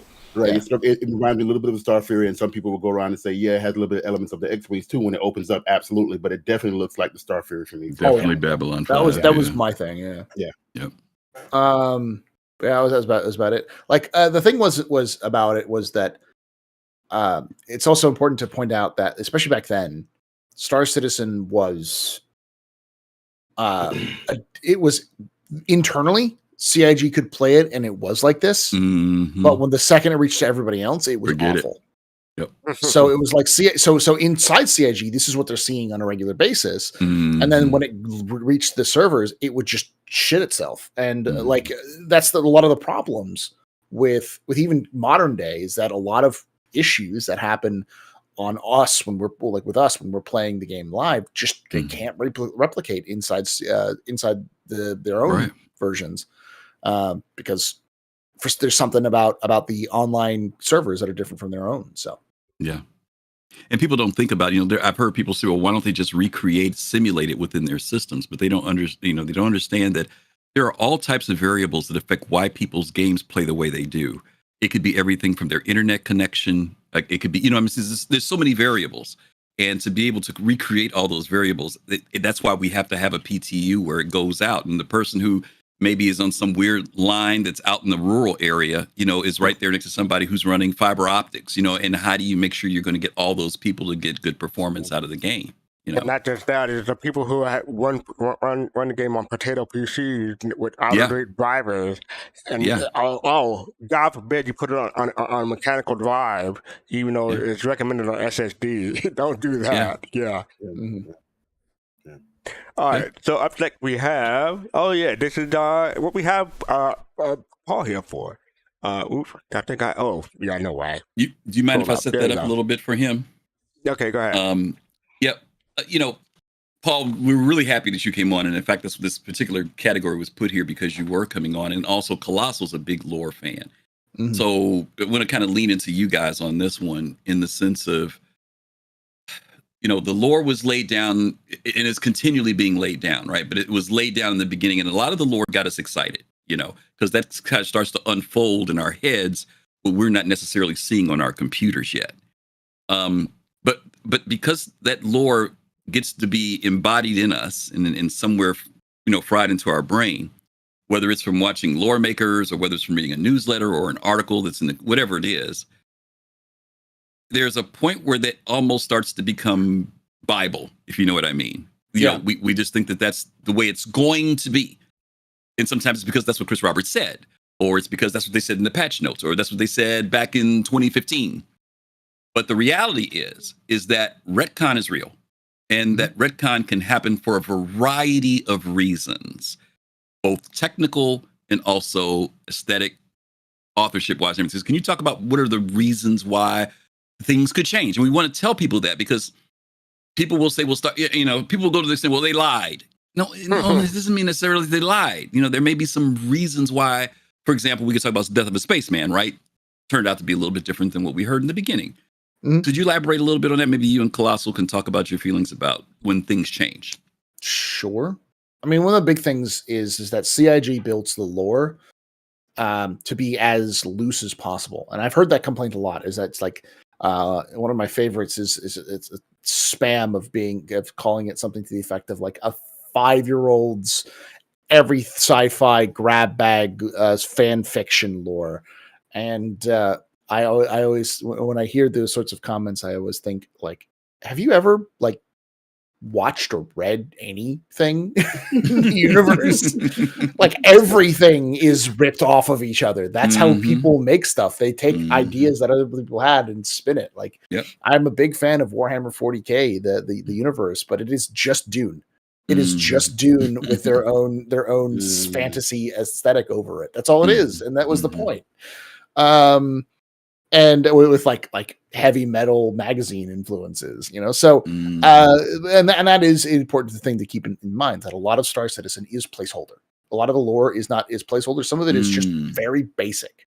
So, for instance, we have the UEE, the government of humanity.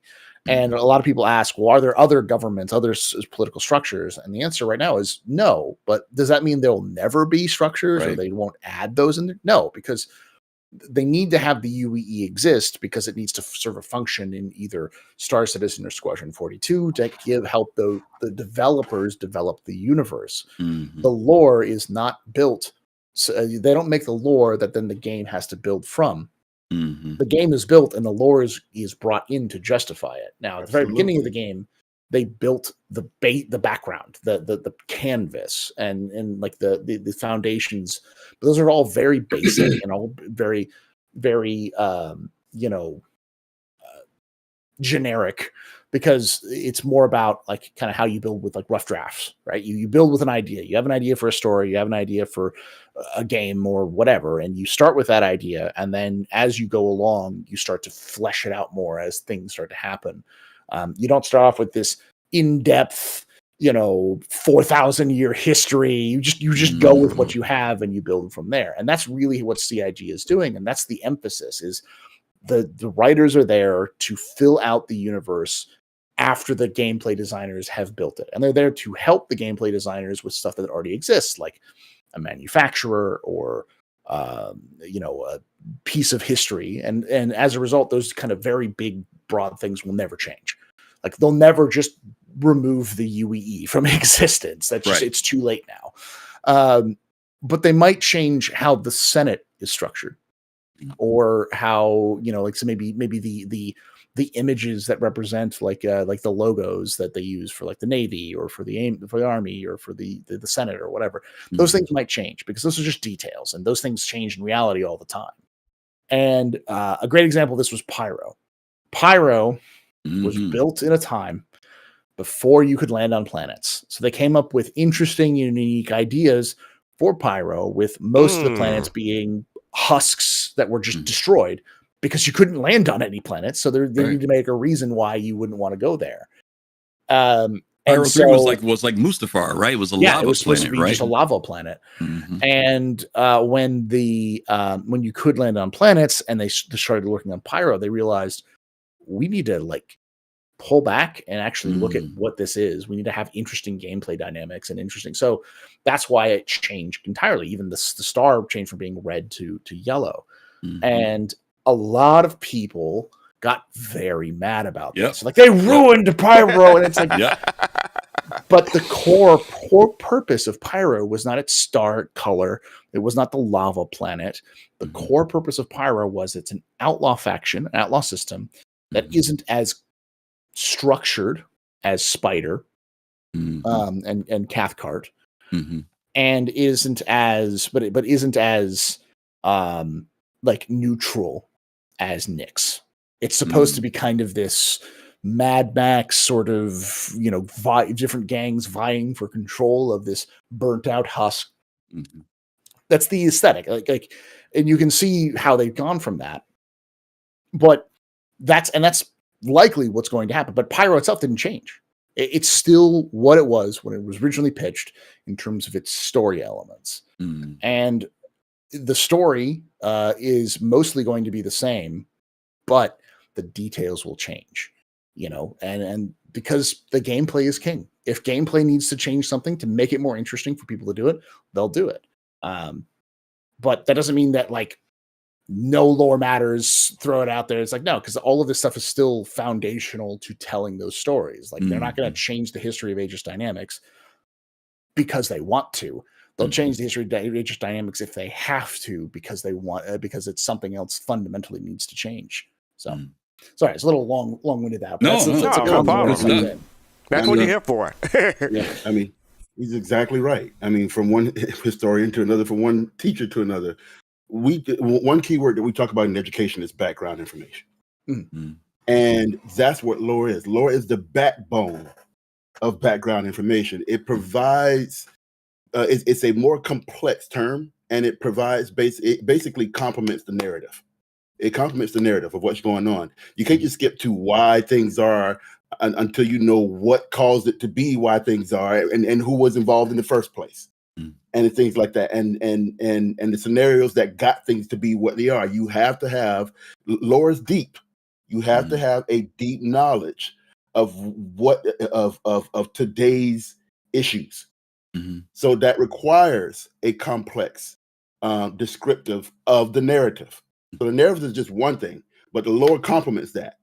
And if you do, I always say, you can have a game as I won't say crappy looking, as basic looking as Minecraft. But if you have a good lore and a good gameplay to complement that lore, there are thousands of people, hundreds of thousands of people playing Minecraft right now. There You are know, people who love 8-bit gaming because of the look, because of the nostalgia. So 1,000 people play 8-bit games these right? days. You gotta have gameplay, but lore definitely complements that. It allows you to go ahead and expand things. Lore can allow change. Once you understand what happened in the past and how we got there, you can literally go ahead and add elements to go ahead and complement that. Another good example is the Imperator. Right, we've had an election. Right, a couple years ago, and elections happen every 10 years. Yeah. So with that particular piece, that became intuitive with the game, and the players decided on who the Imperator was. Long live the Empire. We got Imperator Addison right now, and she's all about AI. And guess what's happening in the real world right now? AI. You know, so I mean, but and then of course the Senate is having issues with that particular piece, and issues dealing with aliens and so forth. Don't want to let an alien in the Senate, and blah blah blah blah blah. All these things transpire through time, but you got to have lore to get you there. Yeah. So POIs can exist with lore. Books can exist with lore. Paul was talking about building a library. That you got to have lore to have that. Yeah. So it is vital to the existence and continuance of a game, because it does exactly that. It complements the narrative quite well if you got good lore. Yeah. I was going to say, Dave Haddock has been with the company since the very beginning. And this shows the importance of them understanding how important story, narrative, lore is to Star Citizen. And I think sometimes people dismiss it. And I know it's kind of a tough thing, right, Paul? Because you learn all this stuff, and then all of a sudden, the narrative team decides to change something, right? And you've kind of gotten this thing memorized forward and back, and now you've got to go back and reconsider or learn a new way. That, the reason why the Squadron 999 was for, you know what I mean? Something changes, right? And even though every time we do something in Star Citizen, there's that little box that we have to check to say that things are subject to change. I want to move this to one other area that I think everybody in the room could be affected by in some way, and it has happened before. And that's that retcon is not just about lore in the sense of story and narrative, but when we buy our ships, there's story and narrative to those too, right? And that can change. That's the nice segue to the next part, the claw clause. Okay. So yeah, I don't know people. This is in reference to the reclaimer and the claw. Typically, people back when the concept and when the reclaimer was released was flyable. They had a claw. It's supposed to grab the salvage and bring it in towards the ship. And instead now they changed it to it's a tractor beam instead of a claw. So now that's retconning for ship, just like Griffin was alluding to. So let me ask you guys the question on this one with the claw. Was it a big deal? Was it a deal? Was it a big deal? Well, I don't mean that in a negative way. I'm saying, was that type of change something that was significant to you, or do you think it was something that was just significant to certain people, or do you think it wasn't a big deal at all? Significant to people who had a reclaimer. I own a reclaimer. I own a reclaimer, and it didn't bother me one bit.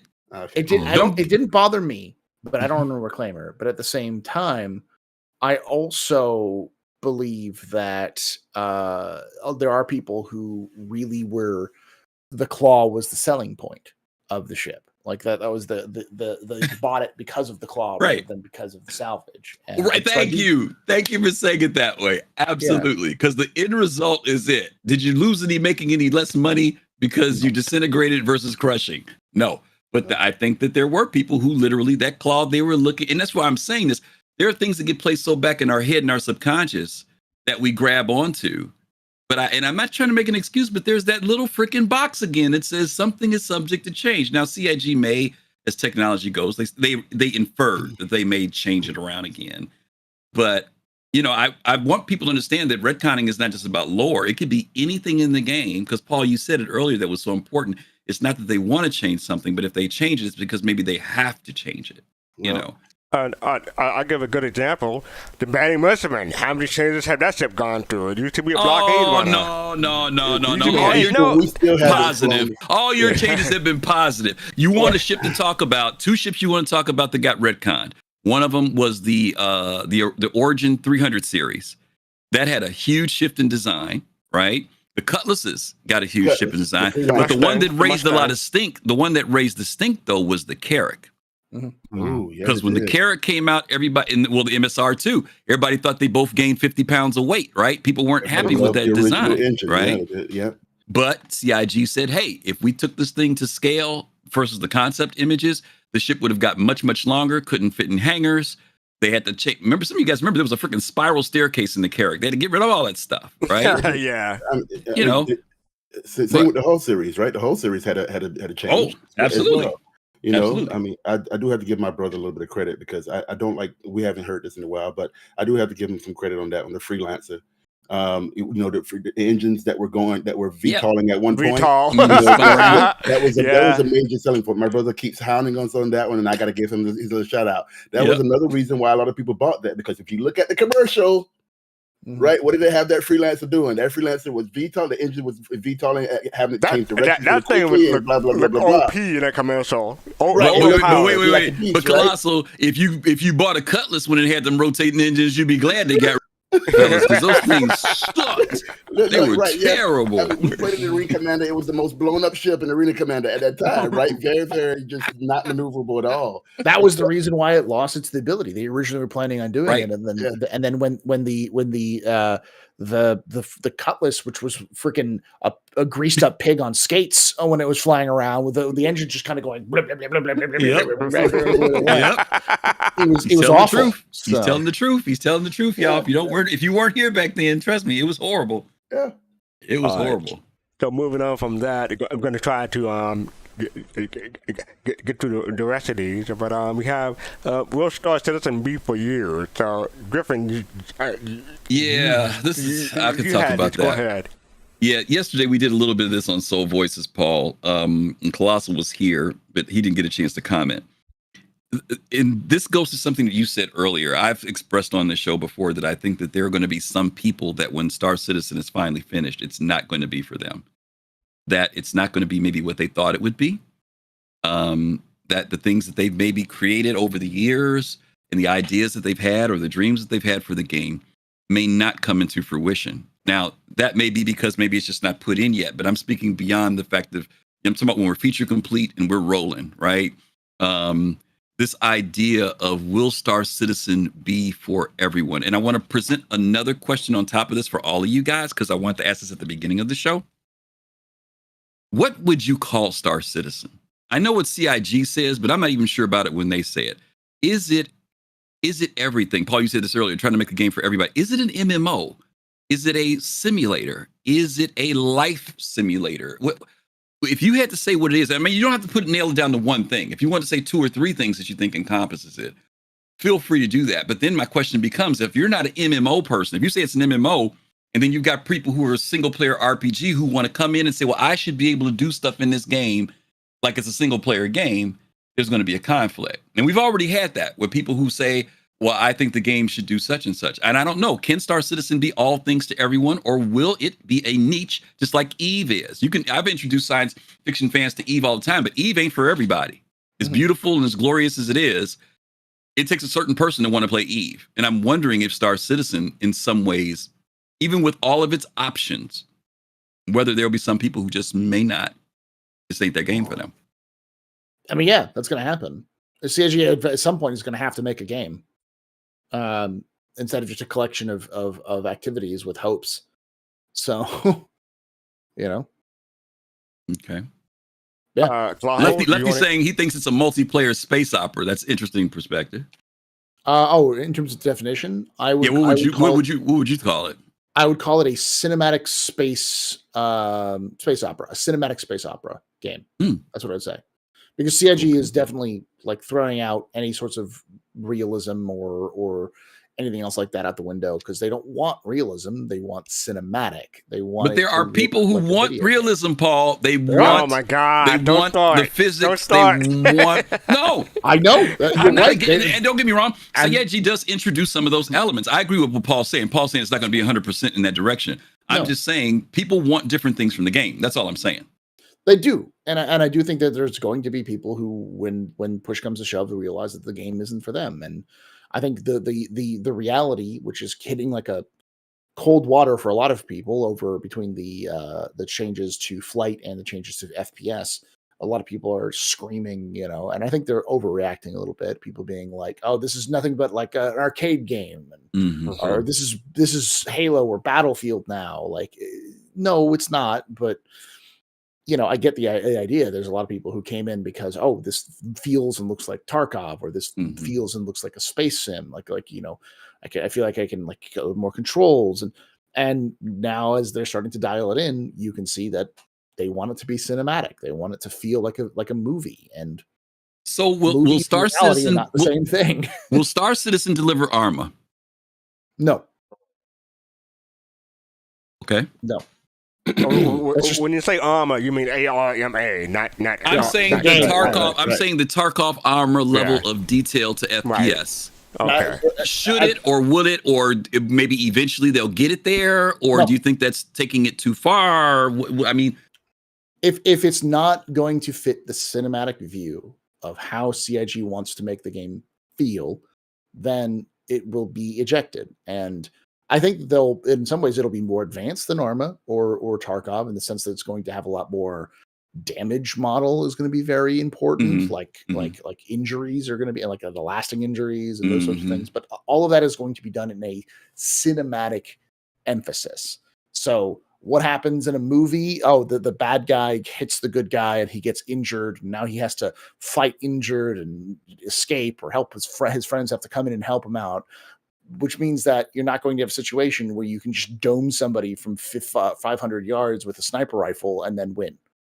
Okay. And they're just dead. That's not going to happen in Star Citizen, because that's not fun. It's just annoying, especially with the amount of time and travel. So there's going to be harder to kill people. People are going to survive longer. And as a result, a lot of things are going to start feeling arcadey, even if they have like realistic animations for when you break your leg and your leg is dragging and you have to kind of move around, those sorts of things. So it's never going to be what everybody wants. But okay, so let me ask Kelosal and fastcart this question, and I won't. I was going to go Kelosal next, but go ahead.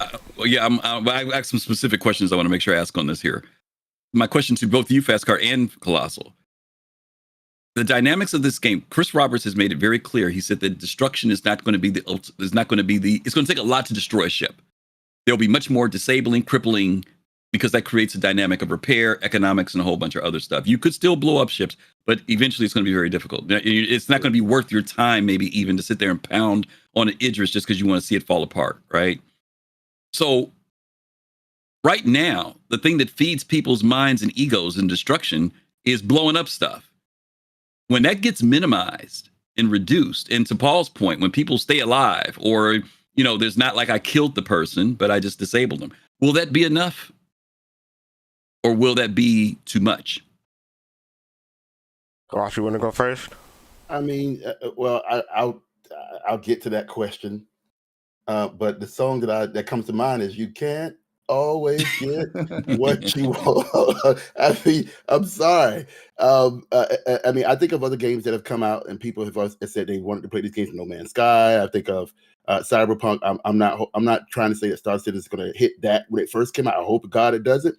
But you see a lot of resurgence from these games. Cyberpunk is now touted as as a very good game to play at its current state. No Man's Sky has seen is touted as a game that has come from dusk to dawn, right? It's just they've done some changes after the fact.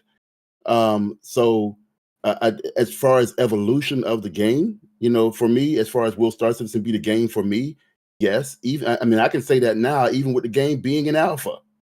Mm-hmm. Even that's pretty much why I play it at the current state and try to help with the development of progress. Mm-hmm. But to go back to your question, it all depends on what type of gameplay you want.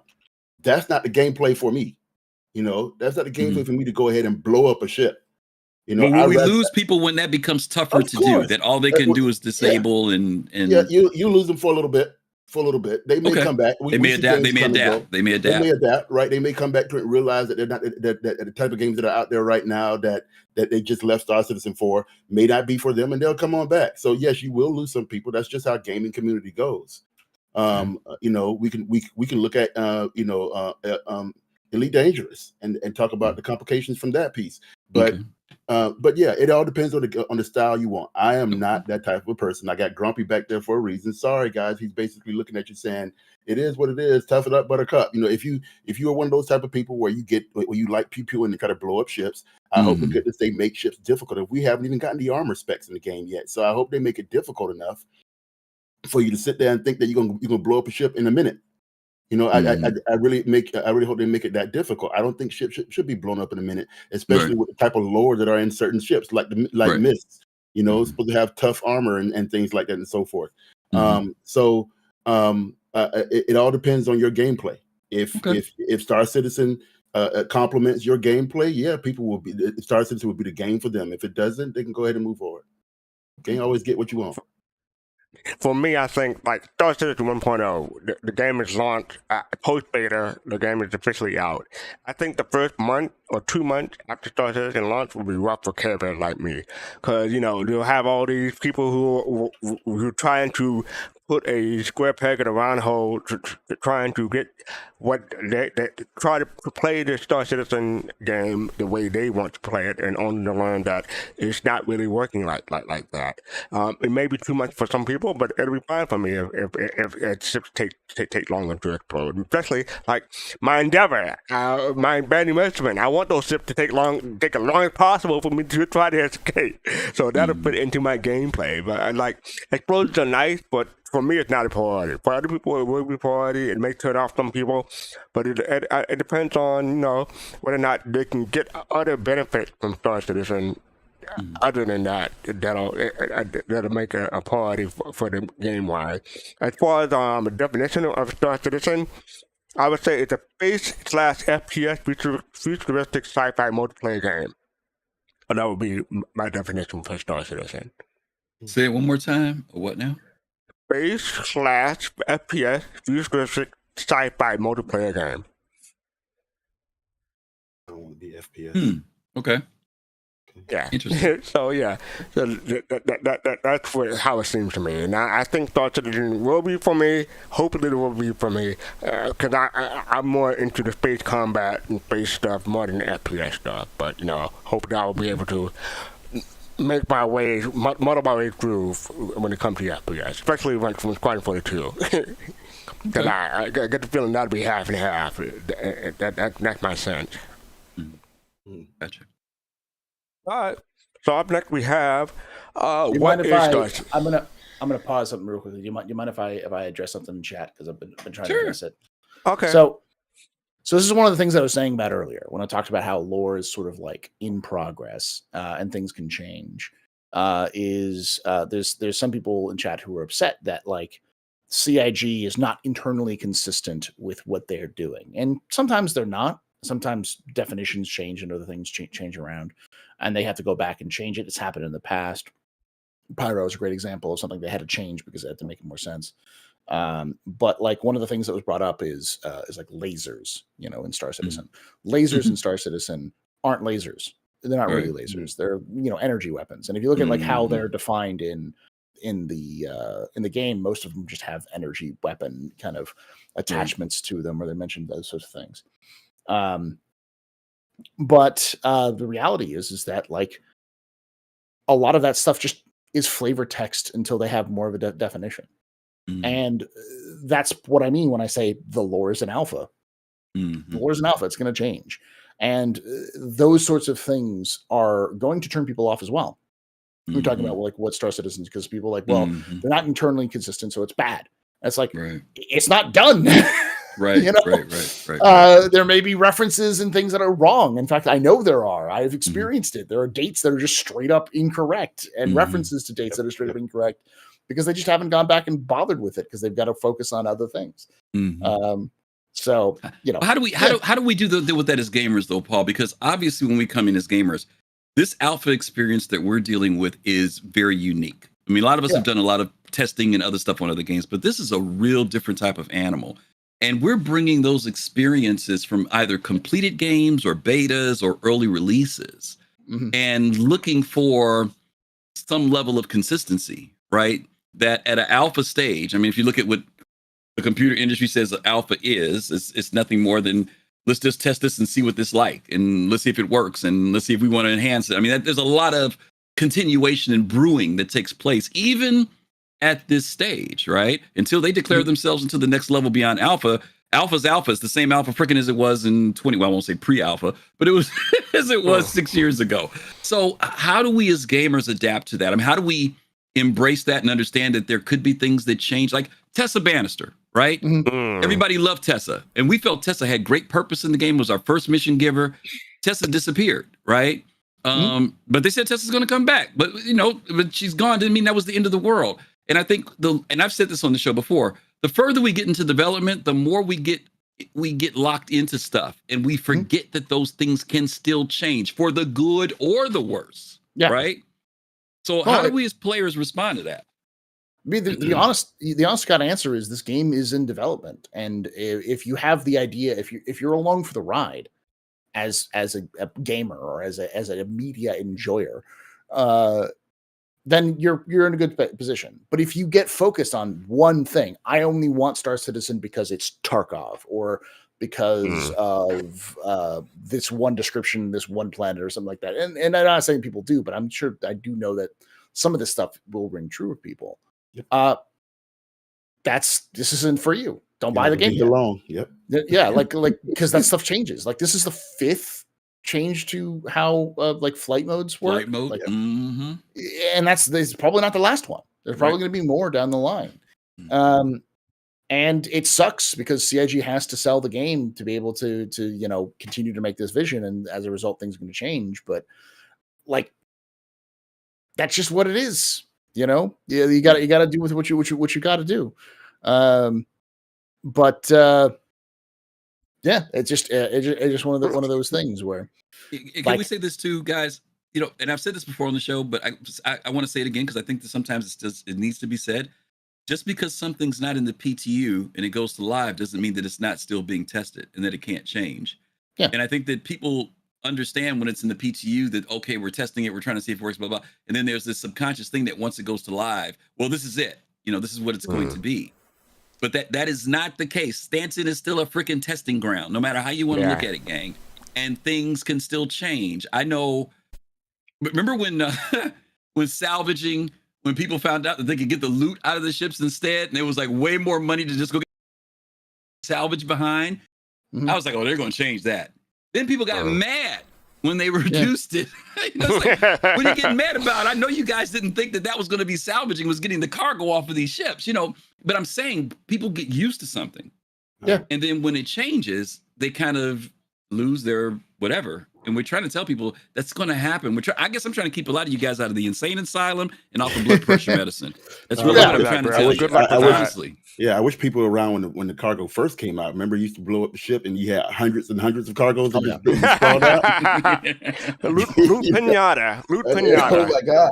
Yeah, change is going to happen, and the words of James T. Kirk, people can be very frightened of change. Yeah, no kidding.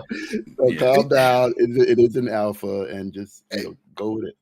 Don't and this is going to sound really freaking weird, but don't go into Star Citizen with specific expectations. Right. That's what I learned very early on. Yeah. Like don't go into Star Citizen because you want this, but in space.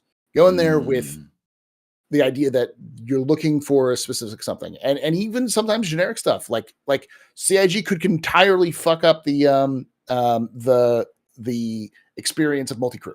They can entirely cause all of multi-crew to be terrible, and then just say, this is it. We're just dealing with this is what we have, and we're going to deal with it going forward. And that might be me going, all right, cool, bye-bye. I'm not going to see you again. But that's probably unlikely. But the problem, I think, arises from people trying to compare Star Citizen to another experience. And we've been doing it today, which is Star Wars Galaxies. But Star Citizen is not going to be Star Wars Galaxies. There will be parts of it. There'll be some other parts that don't exist. Like, Paul, that's are just you it. saying that Star Citizen won't be Game of Thrones in space? No, That's it's what not I've going been to be looking Game of forward to, Thrones in space. Oh, by the way, Tactical Mindset, thank you for the gift subscription Yes. to Paul for Yep. 3 months. So appreciate that. Yeah, thank you for that. Maybe the space whales could be the dragons on fastcart. Oh my Yeah. God. Where are my whales? Anyway, up next. Sorry about that. We have. I just saw a lot of that discussions in chat, and I figured like Yeah, that's no problem. kind of almost exactly along what we're trying to talk about, is that like these things are going to change, and a lot of people are attaching things to importances to things just in game right now. For that's just not even going to bother, like the laser with recoil thing, or I mentioned things like cloning. Like people call, oh, you're clones. It's like it's not actually clones in the lore. That's not how regen works. But no one will reference the regen because there's nothing in game that references regen. You know, Right. So Right. I mean, we did. If I want to add one more thing, really quickly, one thing that I know in really good games, that I see out there, including games that's been around for a long time, they usually have a series of books. Yeah. That you can go to the store and purchase. I'm hoping that Star Citizen can do that, and that way it will build on top of that lore, and it'll keep the game going for a long time because you have a reference to go back to from time to time. Yep. Yeah. So, Griffin, unfortunately, the first video and the third video have the same link, so that's why. That's why. Okay, then that's not your fault. Then I've got it right in my software, and it was wrong in there. Let me send you this video, fastcart, because this is the video I want you to show right now. Okay. And I can kind of preempt, but this is while you're getting that set up. I'll kind of do the intro for this. So I just got to copy. Is it a timestamp or just? No. You're just going to play that video with no sound. Okay. Okay. Oh, there we go. Okay. So, this particular segment, and to hear from Paul and Kelosal, you guys, all of us have been here for a good amount of time in this process of development. The title of this was "I Was There," and I want to talk about your feelings about the fact that you've been here. And now people will tell you on Soul Citizens, we tell people all the time that this journey, as you mentioned, Paul, is not an easy one to take, and you got to have some, pretty good stuff to push through all the emotional, whatever changes that take place with the development of this, because we're all passionate about it. Mm-hmm. And there are some people who, maybe they come whenever there's an update. They hear about an update and new updates. We see them. They're here for a couple of weeks. They're gone. Some people have taken a lot of time off, 2-3 years. They may have stopped playing after the Sandworm, and said, I'll be back when something significant happens. Some people have other, whatever, they play other games. They just, when it's done, let me know. That's the attitude. And believe me, we suggest that people do that, take breaks if they have to, because this is a difficult ride. But I know, Paul, you've been here, if I'm not mistaken, the entire time. Just about. Fastcart's been here the entire time. Colosal's been here the entire time. There's a part of me that also feels, though, that even with all of the pain, we also get to see the successes. Whenever there's a hurdle that needs to be jumped, if CIG doesn't clear it, we see that. But when they do clear that hurdle, we're also here for that too. What are your feelings now? I don't know how many years, Paul, that you've been in here. I know how long you've been streaming, but I don't know how long you've been in Star Citizen. 2014. 2014. Yeah. So in retrospect, you've got a decade in here. How are your feelings about when this is all said and done, when you say I was there? What would you be looking back on in the sense of maybe what people didn't get to experience, what they didn't see? Will you laugh about, 2015 when there was no patch, or will you laugh about 318, or will it be, how do you feel like that's going to unfold when you can say, no, I was there, man. I can tell you this is what happened. I mean, for me, it's always been like Buster the Destroyer likes to say, these are the bad old days. That you'll look back and laugh at and enjoy, because you can do stupid things and not have be punished for it. You can die really easy in Star Citizen. And while today, a lot of people are like, well, it sucks to be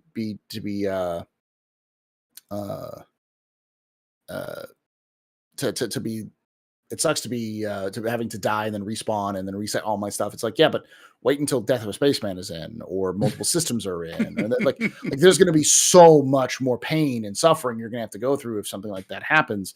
And today you can, figure out how to glitch yourself out and then boogie board with your body down a hill, or I remember things like Gray Cat sumo wrestling in the pit of Delamar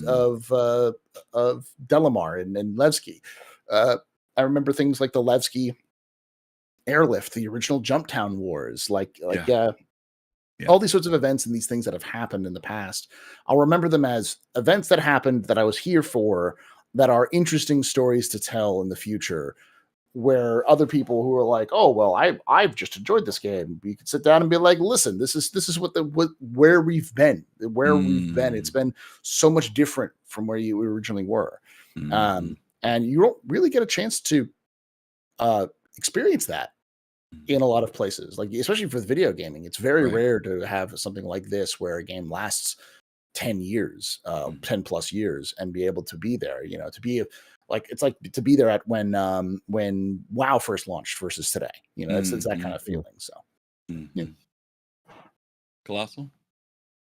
I mean, I'll give a different perspective. I mean, it's almost like, I mean, we've been here for a while. We saw Chris Roberts do his speech in 2012. I went ahead and started giving financially around 2014, 2015-ish. And, and here we are today. I've taught in pretty much every grade level, pretty much. I've taught in primaries, secondaries. And the one thing that I've always, and currently I'm in middle school phase right now. And the one thing that I always tell my kids is I try to follow my kids. So I always tell them, once they're going for my case face that year, at the end of that year, I always say, make sure you give me your graduation ticket when you're about to graduate. So I can show up to your graduation. I love to show up to my kids' graduations and see the accomplishments that they've achieved through the efforts that we have put in with them. You see that in healthcare all the time too, when a nurse is helping a patient recover from cancer and they're right there waiting for them to ring that bell. I think of it the same way when I see games like Star Citizen. I mean, this is the first game that I've backed. I mean, I can go and talk about EverQuest Next that I coughed up $200+ and that fell apart and things like that and so forth. I could talk about World of Warcraft when that came out. That was a hot mess when that came out, when that first came out, but then it blossomed to the oldest MMO that we see right now to date, still running. These types of, when you're there to me, there is a satisfaction. And I guess that goes with the profession. There's a satisfaction when you're at the beginning and you're watching the progress of the development of a game in which that you've always wanted. So that's part of the reason why I stick with it. The satisfaction of to see where it was to where it is now to where it's going to be.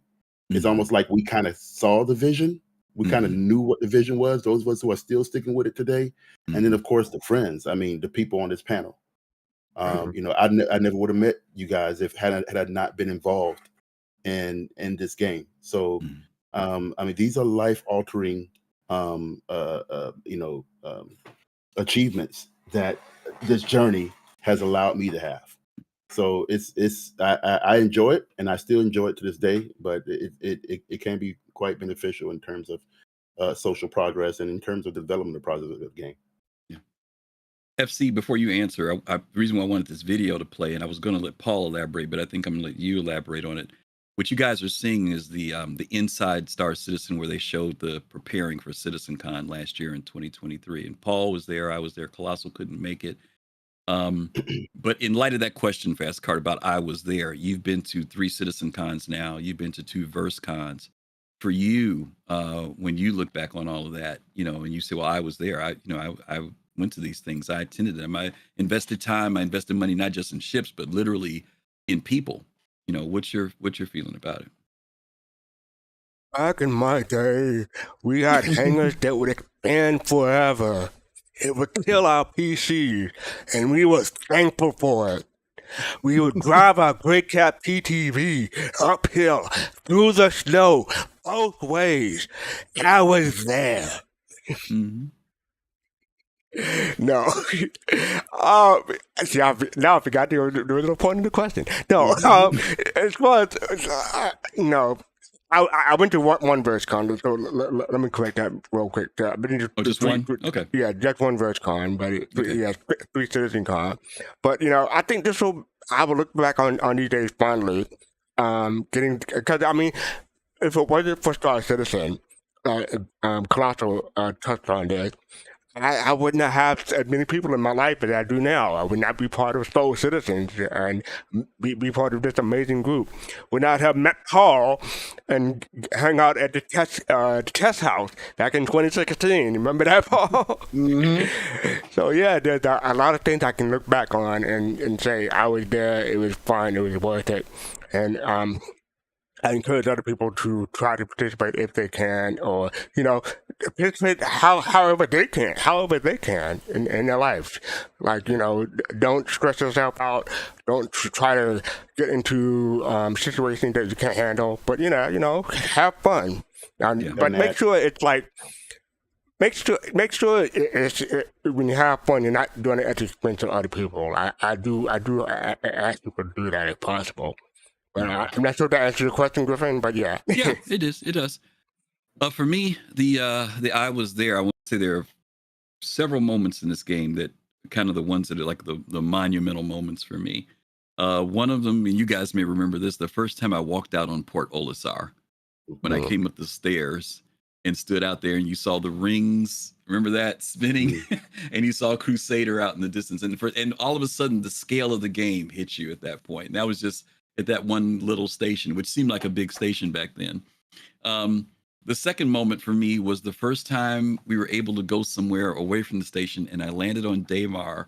I was in a Cuddy Black, and when I landed, I was getting about 5-6 frames a second. It was like a stop motion animation, but I was ecstatic. I remember walking up to the little busted cantaloupe looking thing and wondering if it was a creature. I was so freaked out by that, right?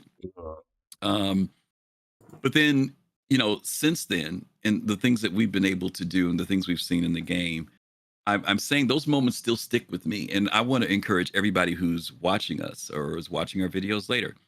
If you haven't been keeping up with Star Citizen, if there was ever a better time to do it, this is probably it.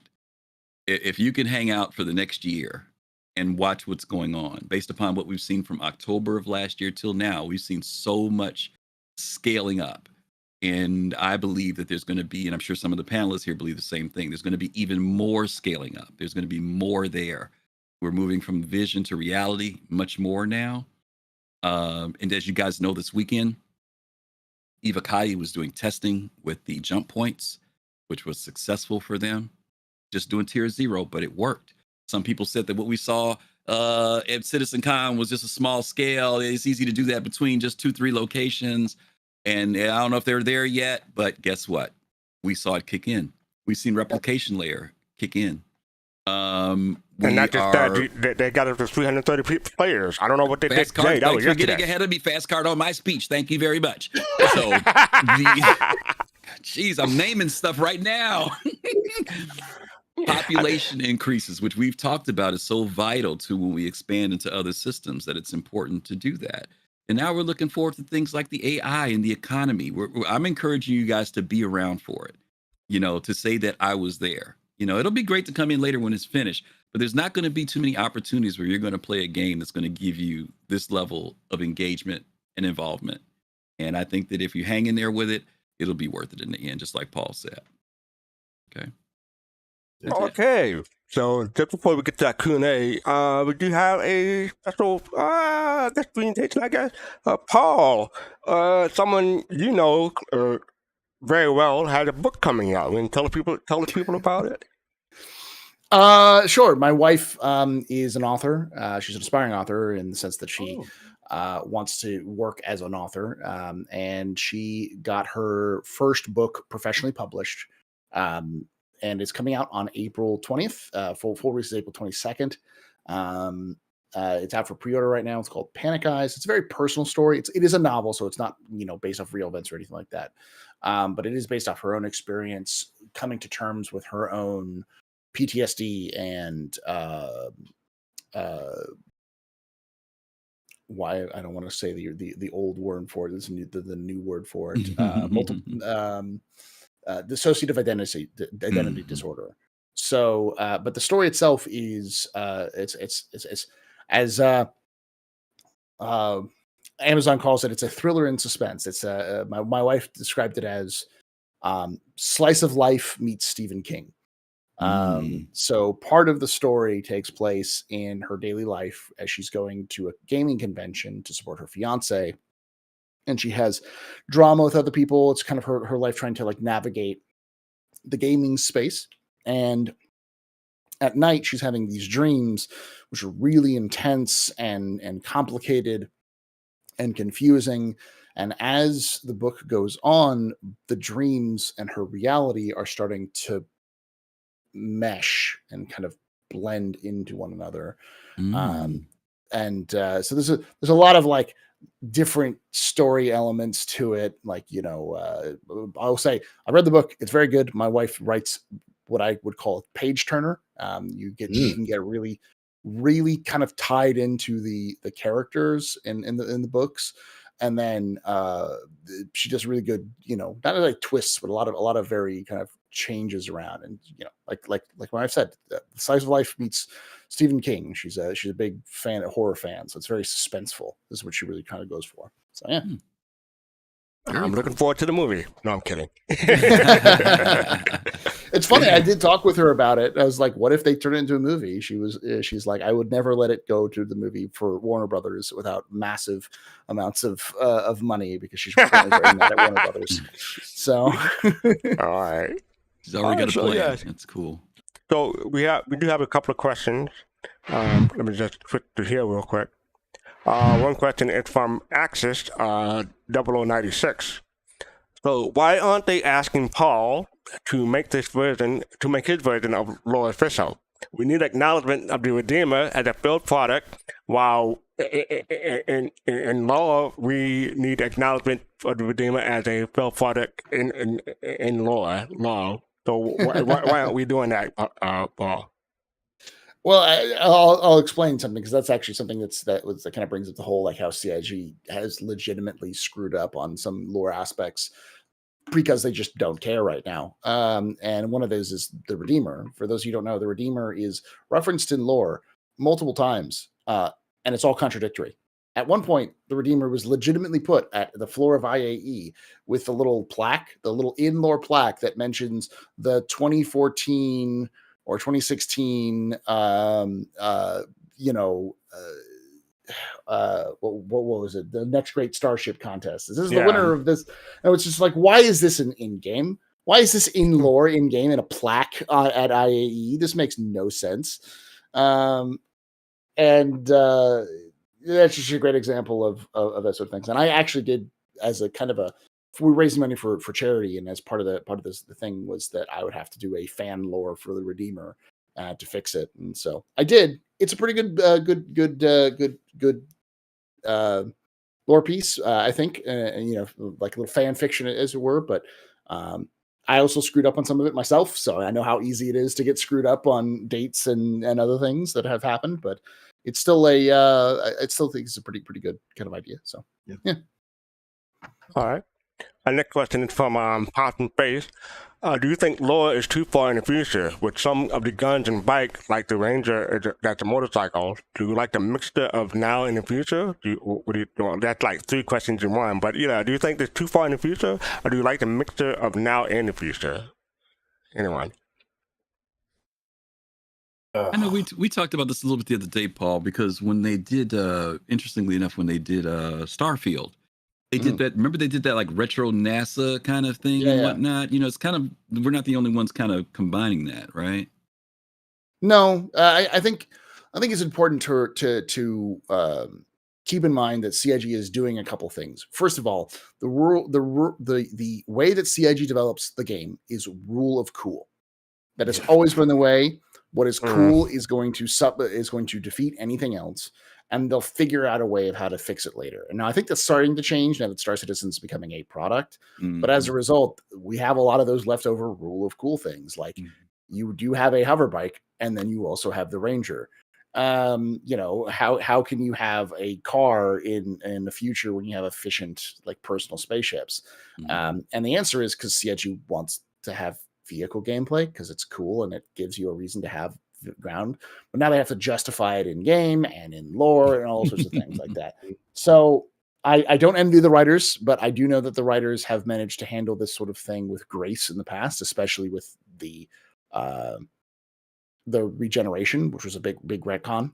To kind of add that in there, and the way they did it was pretty good. So I like it. I think it's fine. I think it gives Star Citizen some of its own sort of identity to in terms of it, because it does have that hi-fi and lo-fi, and there's some lore pieces that legitimately describe how, like, at one point in the Star Citizen universe, humans were no longer buying ballistic weapons because they felt that the ballistic weapons was the past and they wanted to move on to more exotic weapons. But a couple of people still use them, and so a couple of street urchins who grew up on the streets and managed to cobble together some ballistic weapons of their own and started selling them, and suddenly they made a ton of money because there was still a market for it. And so ballistic weapons came back because of that and that sort of thing. So those sorts of stories are interesting because they kind of do point out the fact that, like, we live in the year 2024, but you still walk from place to place. You still use a bike, which was developed in the 19th century to go to place, or an internal combustion engine, which was just developed over 100 years ago. They look different, but just because we have helicopters and planes doesn't mean we don't travel other means, or don't still live in houses that are made out of wood and stone, even though we have more advanced materials. So it's a nice little, gives it more of a vibe, where places that are remote and distant are going to look a little different, a little more basic compared to like ArcCorp. So they could do a lot of things with lore. They really can. I'll give you some ideas, CIG. Okay, for example, you can do a book or a series of books on the rise of Admiral Bishop. Yeah. Right. You can do that. And then, of course, your lore doesn't have to be an entire, there should be some lores based off an entire series of things, but then you can create lores on small things that are included in those series. Like maybe what happened over there at Daymar. You got some POIs that are very important over there at Daymar. There's a particular place in Daymar that has a very good, interesting place in the lore. So I'm just looking for books. I know what you're talking about. You know what I'm talking about? I'm just looking for books that could talk about a particular thing, a particular event, the attack on Vega. And that could be a series of books on that. Yeah. The Van Duel, then and now, or that could be a smaller illustration, and that could be a series of books. But it's so many things you can do, CIG, with this. CIG, don't do the beauty of Loreville. All right, that's all I got to say. All right, don't do no beauty of Loreville. No, not the beauty, the majesty of Loreville, and the phantasmness of the Hursts. God.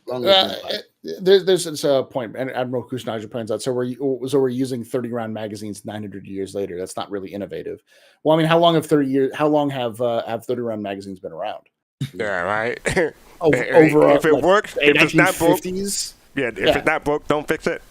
People still use batons. They're still using clubs as part of like a defensive strategy. In like police officers still use basically what was invented in Stone Age. I mean, why do we still use knives? How would we change the 30-round magazine? Is there some space version of magazines we could be using? It's like 29, 31. You went to the laser knife. You calm down, Nihilus. You calm down, Nihilus. You calm down with that blasphemy of the statement.